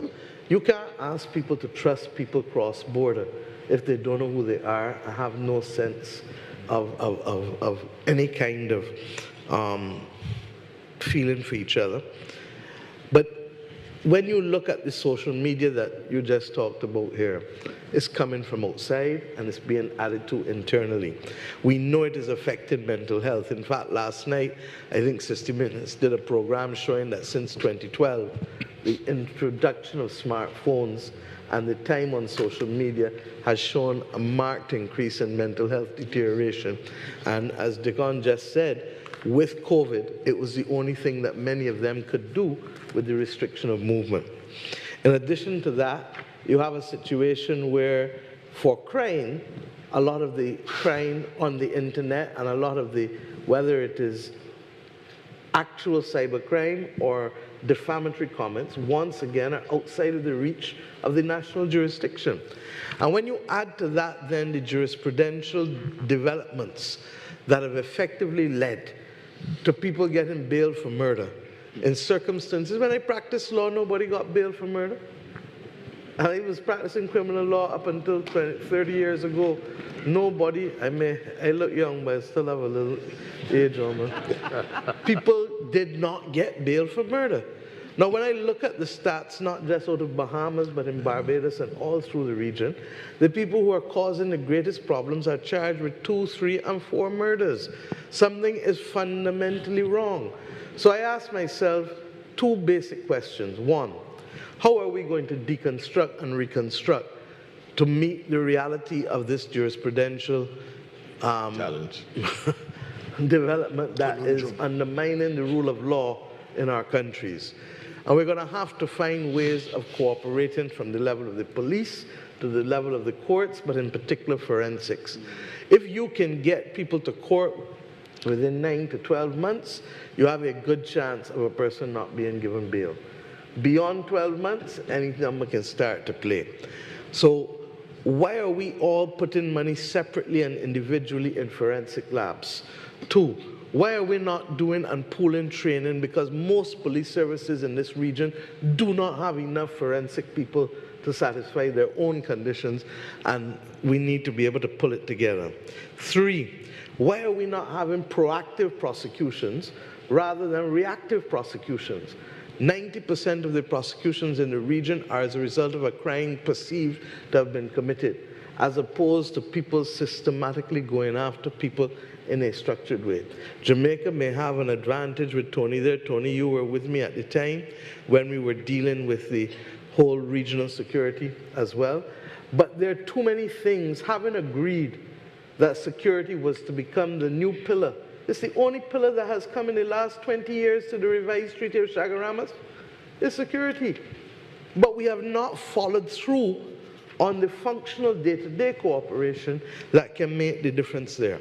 Secondly, coming to the issue of crime prevention. And on the matter of law and order, the judges, we need to start rotating the use of judges and magistrates in the region to ensure that there is not the familiarity with counsel and other circumstances and the things that people take for granted. CARICOM arrest warrant. We talked about it 20 years ago. We haven't done it. Raymond is nodding his head because he was in his Ministers of National Security meeting with me. Bottom line is, if we have a CARICOM arrest warrant, we can bypass the length of time on extradition and all of these other things that are holding us up.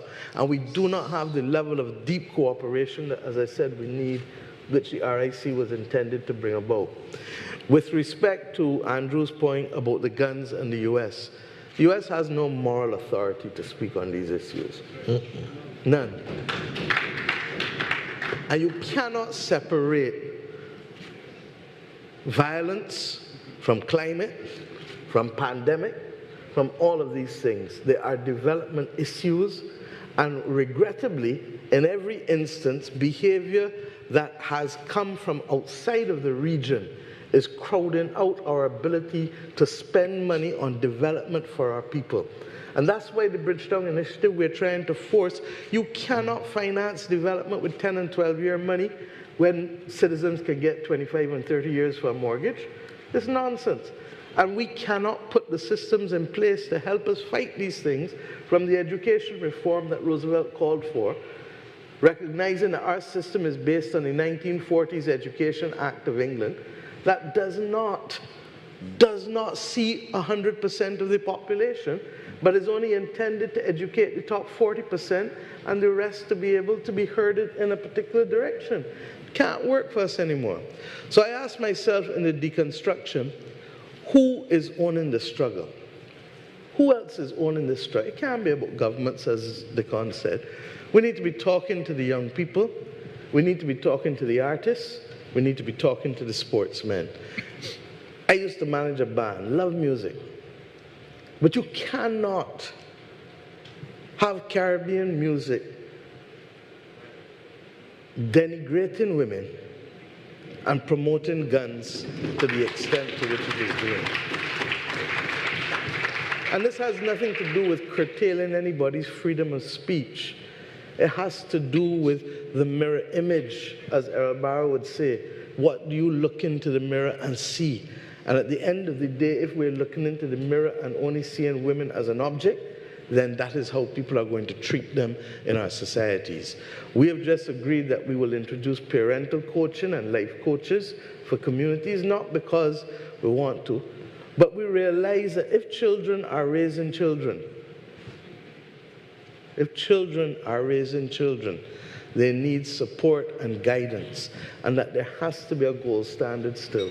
We talk about communities, the pursuit of money has trumped everything.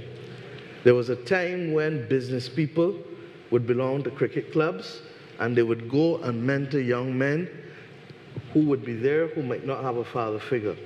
How many business people, how many captains of industry belong to cricket clubs in communities across our countries anymore? How many take the time to spend and reach out to allow for intergenerational communication? These are the things that bother us, and I really do believe, Mr. Chairman, that we would do ourselves an injustice if at some point, yes, it's called a symposium, Keith, but we need to leave Port of Spain with decisions. And there's no reason why we can't, because you're the lead Prime Minister on security. We need the CARICOM arrest warrant. We need to have the exchange and rotation of judges, which will allow for and magistracy. We need to have an enlargement of the jurisdiction of magistrates. We need cooperation on forensics. And we need, finally, to deconstruct all the rules in our police service and reconstruct them. In Barbados' case, I've just insisted that we start it. Our service was established in 1835. Most of its rules were done in the early 20th century. You cannot fight and preserve law and order and fight crime with rules that were made for an analog environment when you're in a full digital, almost stateless environment with respect to crime. So I'll stop here and thank you very much, Prime Minister Motley, for that almost signature incisiveness with which Prime Minister Motley has become so well known and so respected. Three things that you touched on that I'll just comment on very quickly, and it's really an opportunity to use the expression to big up a concept that I am completely committed to. I'm wearing my Caribbean Court of Justice tie right now, and I can say from my personal experience the amount of work that I know that the Caribbean Court of Justice is doing, even though they are not the appellate court for all of the Caribbean, with the local judiciary across the Caribbean to get us to that space that you speak about, where we can begin to share our judiciary at the level that makes a difference. That's one point I'd just make, because I think it's very important. The other is, we are in Trinidad and Tobago right now, looking at some very important legislation, some of which you've touched on. So I'm about to bring to Cabinet a bill that is going to eliminate preliminary inquiries and speed up the process of taking indictable offenses straight to the masters of the High Court with enlarged jurisdiction and to the judges. We've also bring in an amendment to the trial by judge alone, to introduce lay assessors, to bring trials, and the statistics are phenomenal in our trial by judge alone, where we have abolished juries on the election of the accused, and we're going straight to trial. So those are examples of where the legislative initiatives can make a difference, and I entirely endorse the concept of using those seeds around the Caribbean so that we can enhance our capability. But let me ask Prime Minister Philip Pierre, and then to go to our philosopher of politicians, Dr. Gonzalez, for his comments on our roundtable this morning. Prime Minister Pierre. Yeah, thank you, Reggie. Can you hear me? Yeah, Mike. Can you hear me? Yes, we're hearing you. Yeah. Well, first of all, I'd just like to say something about the gender element. Why do we find young men who go to the same school, live on the same streets, in my case, live next to each other? What causes them to be able to hate each other so much so that they can take a gun and put it in his head, in a friend's head, somebody he went to school with, somebody he knows his parents, and at point blank, shoot him? I mean, something must be wrong with that. I hear about education. I think it has something to do with it. But we must be able to find, I think our psychologists, sociologists should have some study into what causes young men to be so fatalistic. I meet guys who tell me they do not think they live until they see before 30, they think they will die. And they're very cool about that. They just say, well, I will live. And you say, what do you say about the future? And they say, boss, I have no future. These are things that I think we have to look at. Why is that happening? And what causes it to happen? Secondly, there's the elephant in the room, which is the politics of crime. Why can't we get opposition parties at least to agree on one thing, that we stop the blame game when it comes to crime? And because in spite of what we do, our systems are so polarized that one side will always seek to gain advantage, and it's very sad, but it is realistic. One side always seeks to gain some kind of advantage, even very quietly and in an underhand manner, from the other side when there's an escalation of crime. That is a fact, and unless we face it up front and stop trying to hide it and pretend that, oh, we have one voice when it comes to crime. That's not true. It is not true. There is not one voice when it comes to crime, because politicians believe that they can gain some level of support or popularity if one side fails where crime is concerned. And I also want to mention the integrity of law enforcement, whether we can trust all our agents of law enforcement, whether their greed and their selfishness doesn't allow them to turn their head away when they could do something about stopping the influx of guns and drugs, etc. So I think that it's a serious problem, and the impact it has on our budget. The fact that we have the opportunity cost of the money that we spend on national security, on crime prevention, could be used for education, could be used for social services, etc. And I think the U.S. should be asked to have some kind of payment to us for the fact that we are spending so much money to stop drugs from going to the U.S., and then they are doing so little from stopping guns from coming to our islands. Thank you very much. Thank you very much, Prime Minister Pierre of St. Lucia. May I ask Prime Minister, the Honorable Brigadier Mark Phillip of Guyana, to give us his thoughts, please, on our roundtable. Thank you, Mr. Moderator.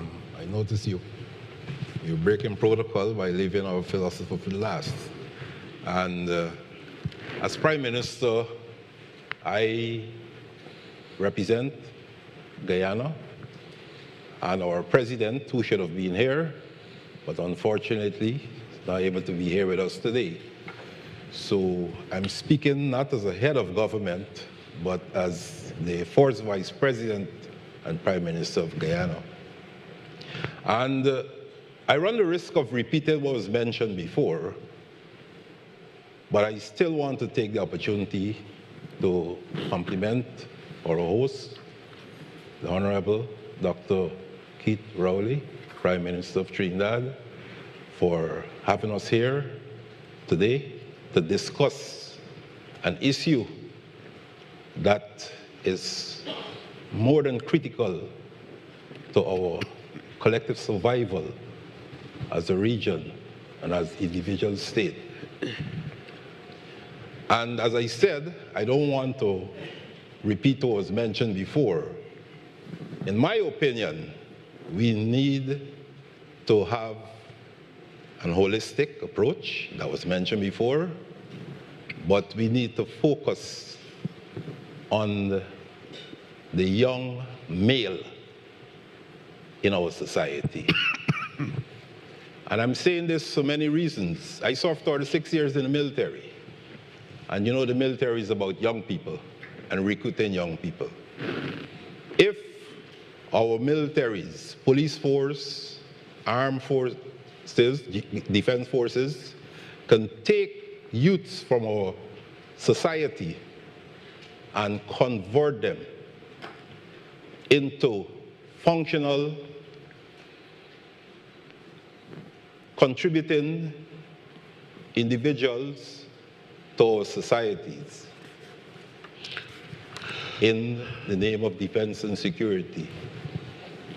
I think we need to utilize similar strategies to ensure we reach that supposed 80% of the young male who are out there and who are likely to be recruited by the criminal enterprise. We need to have our sociologists, we need to have all our human resources experts to come together and put to us, politicians, a strategy as to how we, as politicians, can ensure that the young male does not see recruitment by the criminal enterprise as an alternative to being a good person, contributing to the development and security of our societies. We talk about weapons, we talk about the preference for the assault rifle as against the pistol. What is the reality? The reality is no longer an issue of self-defense. It's an issue of warfare. Gang warfare, you call it what you may. It's an issue of warfare. We have several battles are being fought right under our noses. So we need to get into the minds of the young male.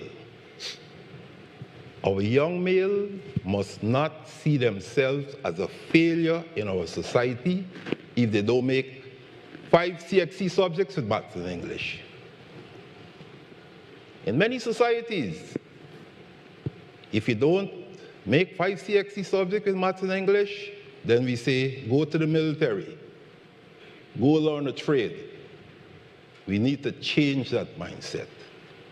And whatever comes out of this symposium, and I know we have all the experts here, the sociologists, the criminologists, the national security experts, we must come together and have a national and regional strategy to arrest what is happening to the young male in our societies. Thank you very much. Thank you very much, Prime Minister Phillips of the Cooperative Republic of Guyana. I'm going to take a cue from you and put Prime Minister Gonzalez on the spot with something that you've spoken to the young male. And I'm putting him on the spot from a personal experience that I have had that I consider a very compelling, proud experience. And that is the Marine Park Rangers of St. Vincent and the Grenadines in the Grenadines, who Dr. Gonzalez has given charge of the Marine Reserve in the Grenadines to take charge of their own environment and run it on an independent basis. Dr. Gonzalez. Thank you very much, Chairman. Colleagues, friends. Is the mic on? My mic is on? Yeah, you hear me? Go on the other side. Go closer to the no. Pass this one up. Right. Give me the mic. Do you want me to talk? No, it's on. Coming now. It's on. You have to talk to the mic. Speak now? It's on now. It's on. I want to Go on the other side, Mike. Speak to the mic. They have to turn it on there. what all my colleagues have said and call what they have said my own and see if I can add some value to the discussion. This question of crime is a complex one, human behavior. And we have heard about the various manifestations of this behavior. And we have heard of root causes and what one may call proximate causes of crime, violent crime. And whether it's the root cause or approximate cause, you're going to have timelines. The root cause is going to take clearly longer. The proximate causes of crimes, they're more immediate before us.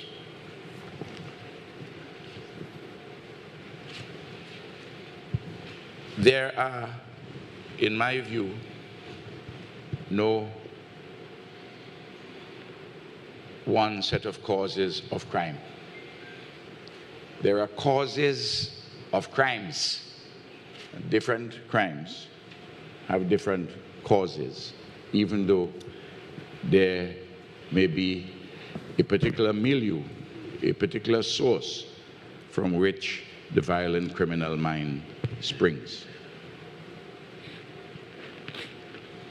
I do not accept what has been put about by many sociologists and criminologists and commentators, that the causes of violent crimes reside in the economistic sphere. I don't accept that at all. If in fact that was the reason, or the central reason, we would have had more murders, more violent crimes in the 90s and the 1930s and 40s and 50s, coming all the way up, when you have far more opportunities today and less poverty today and greater wealth today than you had in the 1930s and 1940s. So I want to make that factual observation. Secondly, I don't accept the view that people kill one another because they're frustrated. If you are frustrated with life and living, you will kill yourself. And I note that in Trinidad and Tobago and all the countries in the Caribbean, with the possible exception of Guyana, we have among the lowest incidences, the lowest rate per 1,000 persons for suicide. So if you're really frustrated, we should be killing ourselves more individually, commit suicide. We don't. We kill other people. Why are we killing other people? Well, lots of different answers. But what are the factual situations which we observe? Most crimes, most serious crimes and most violent crimes are committed by young males overwhelmingly. Point one. Secondly, most of those persons, those young males who commit homicides, come from broken homes or dysfunctional homes. Thirdly, most of these young males, overwhelmingly, who commit crimes, drop out from school or fail to take advantage of opportunities available to them. Most of these persons, these young males who commit violent crimes, find themselves in a culture of crime in particular communities and form associational criminal groups or gangs. That these young males, overwhelmingly, who go to commit serious crime, violent crimes, it is nobody's responsibility primarily other than their own. I've never heard anybody going to plea in the court for murder that their defense is that they were frustrated or they come from a poor home. I've never heard that. You are responsible.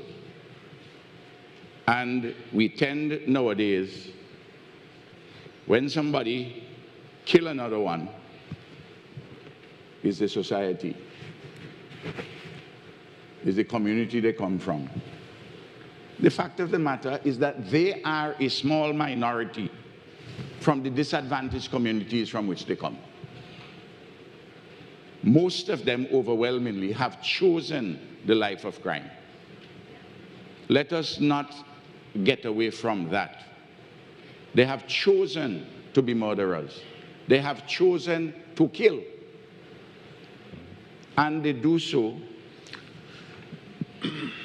by and large, because they want to make some easy money. Yes, I plan to. Yeah. They're in drugs, they run in crime. Some of them, in order for them to maintain ranks in the community, they get a fascination with guns. They associate with young women, some cases beautiful young women, who are high maintenance and they have to rob and steal and kill and deal with drugs in order to maintain them. Everybody here knows what I'm talking about here is the absolute truth. Everybody knows it. And we have to speak these things very honestly and straightforwardly.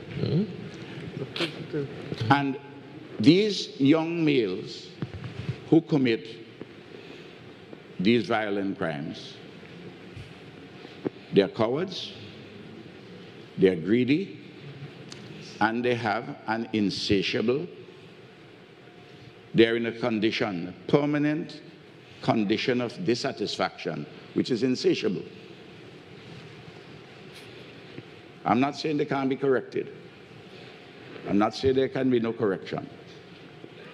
But they are absorbed with me, me, me. It's an individualism which has grown in our society as a whole. And the material base for it is dog-eat-dog capitalism.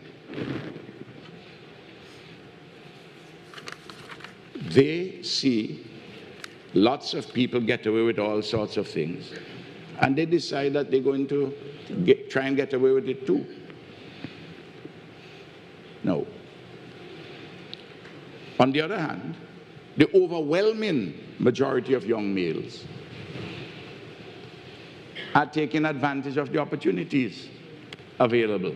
They're going to school, people learning a trade, they get in a profession.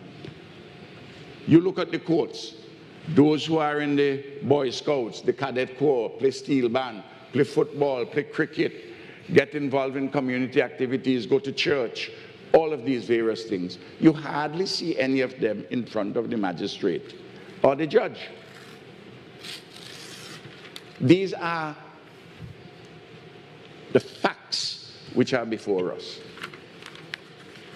I have no doubt that a significant number of them have some mental problems, as my brother Terence Drew spoke to.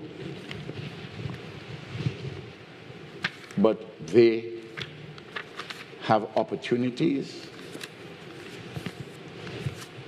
But somehow,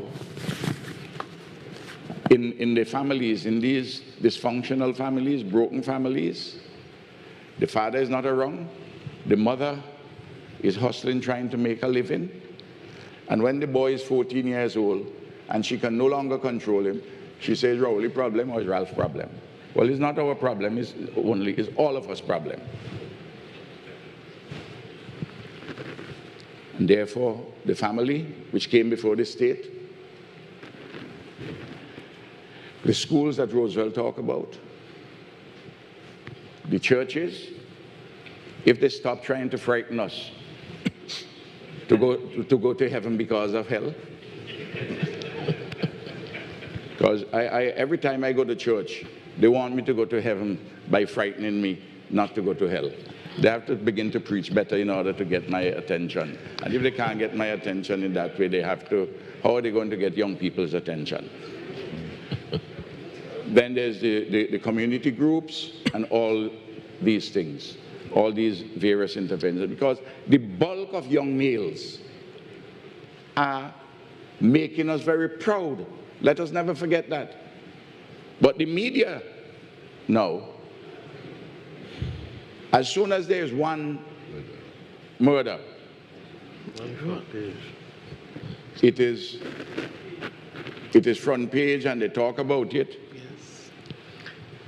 But the thousands of young people who do well, you don't get that kind of a coverage. If you get the coverage, you get it on page 40, continued on page 48. You know how that goes. And meanwhile, politicians, opposition politicians, or would-be politicians, who, including some journalists, who want to be politicians, but are not brave enough to come into it,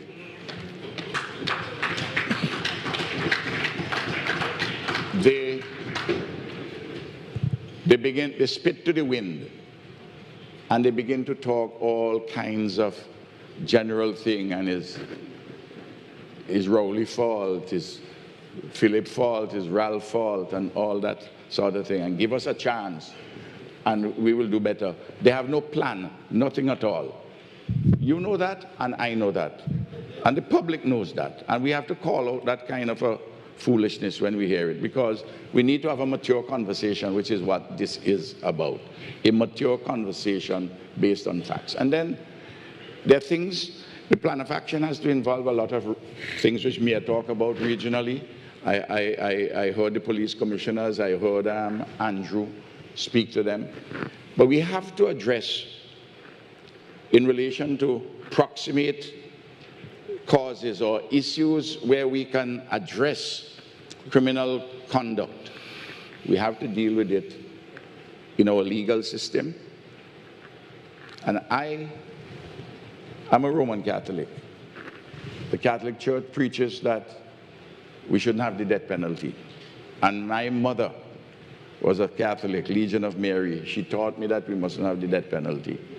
I happen to think that both my mother and the Pope are wrong.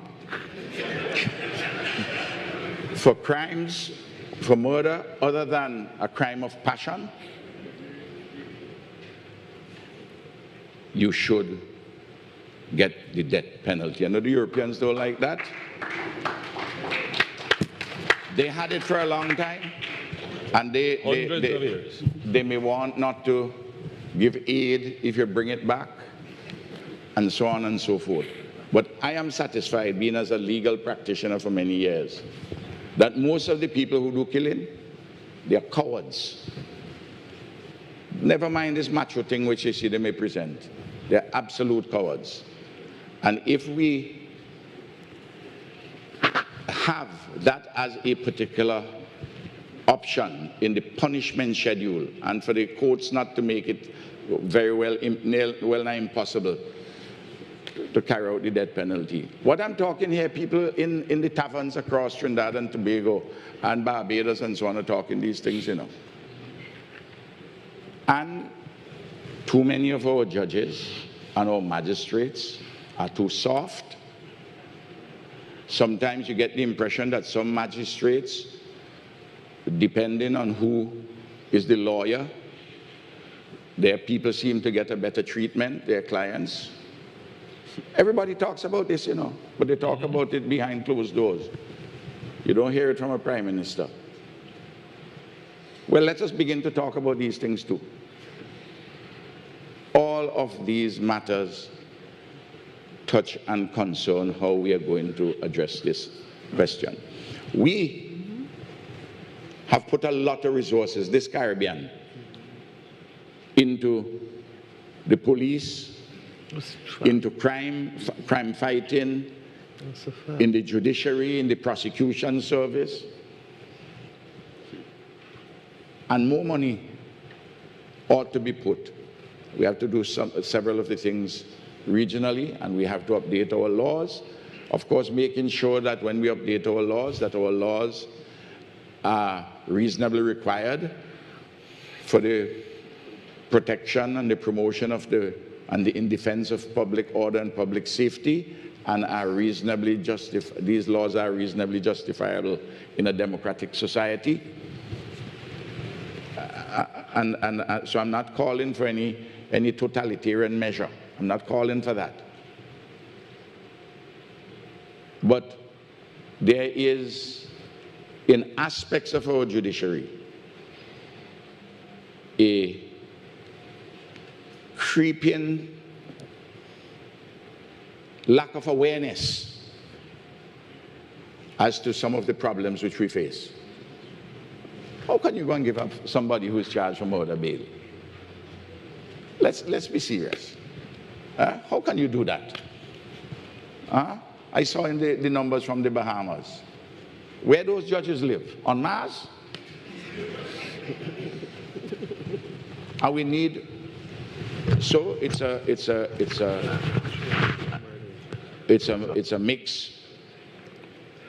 mixed set of issues. It's a comprehensive package which we have to come to. And I think that what Keith wants for us to get out of this at the end of the day is an action plan with things which we can do regionally and what we have to do nationally. We have a common position as to what we can do nationally so that we can get rid of a lot of the opportunism which we get in dealing with this issue of crime. Around the region, opposition parties are saying, I want to work with you in dealing with crime. Don't believe that at all. The opposition parties are interested in the following things: to oppose, to expose, and to depose constitutionally. They don't have anything to propose. I haven't heard any of them proposing anything. And they can fool other people. They're not fooling me. I'm too long in this game to be fooled with these kinds of considerations. We need to have a mature, realistic contribution. And I come back to all what I've said, and to add this, Mia said something which is of importance, and Dick and Mitchell said something which is of importance. We have to be able to communicate well with our young people, especially our young males, and we have to use the cultural artists, the entertainers, the sports personalities, and others who are sensible and mature, who can help us with this particular challenge we have. The last thing you need to want to help you with this is an opposition politician who wants to get involved with you to try to undermine you in doing your work to make the place safer. Thank you very much. Thank you. Thank you very much, Prime Minister Dr. Gonzalez. I'm just going to ask the Secretary General of CARICOM to give us a few of her thoughts, particularly since she's going to be the one to keep us to the timelines on the action plan that will come out of this symposium. And then I'm going to ask Dr. Rowley to just give us a few closing remarks. Dr. Barnett. Thank you very much, Mr. Chairman. There's a lot of very good points that have been made here. And as a secretariat, we are collecting all of these because we are in the process of preparing both a declaration and an action plan, because it's not only about saying what we need to say, it's about stating how we're going to actually get it done. We are organizing to ensure that we enlist the support, the advice of experts across the region as we proceed forward. We are prepared to advocate, mobilize resources as may be necessary. We've heard all of the leaders on this stage talk about the fact that spending more money to fight crime means that you have less money for education, health, social services, investment, and all of those things. And so there's a large riddle to be solved. It's not only about what we do, it's also about the relationships we have. Prime Minister Motley has talked about the way we need to work differently with the international financial institutions and the way they need to work differently. They're an important part of this as well. So we will continue to work, and by the end of the day tomorrow, Prime Minister, we should have a declaration and a plan of action that will lay out a set of work that we need to do nationally and at the regional level. Thank you very much, Dr. Barnett. And Dr. Rowley, some closing remarks, please. Thank you very much. Worst time to speak is when the lunchtime has passed. I promise I'll only be 2 minutes. But already I'm seeing hope. I'm seeing possibilities. My colleagues of mine mentioned something that needs to be acknowledged over and above all that Ralph has said. There's something called the business model of the criminal that is at work. Our states are facing intelligent people who are operating a business model. Unfortunately, that business model includes killing and not being held responsible. Secondly, if we are going to take action in response to that, another colleague of mine talked about the antiquated nature, Prime Minister Motley, the age of our laws from another era to deal with crimes that are different. So we have to construct, after we deconstruct, and create an environment, and I've heard it said, not one where dictatorship is at work, but one where a reasonable defense is available to those who are threatened. There's nothing that we can lose more than our lives. And when our lives are threatened, our economies are threatened, our future is threatened, then the law has to be adjusted to give us a defense. I'm seeing those emergencies. I've heard the call from Dominica about that thing, about looking at our education system, which is only about passing exams and counting success.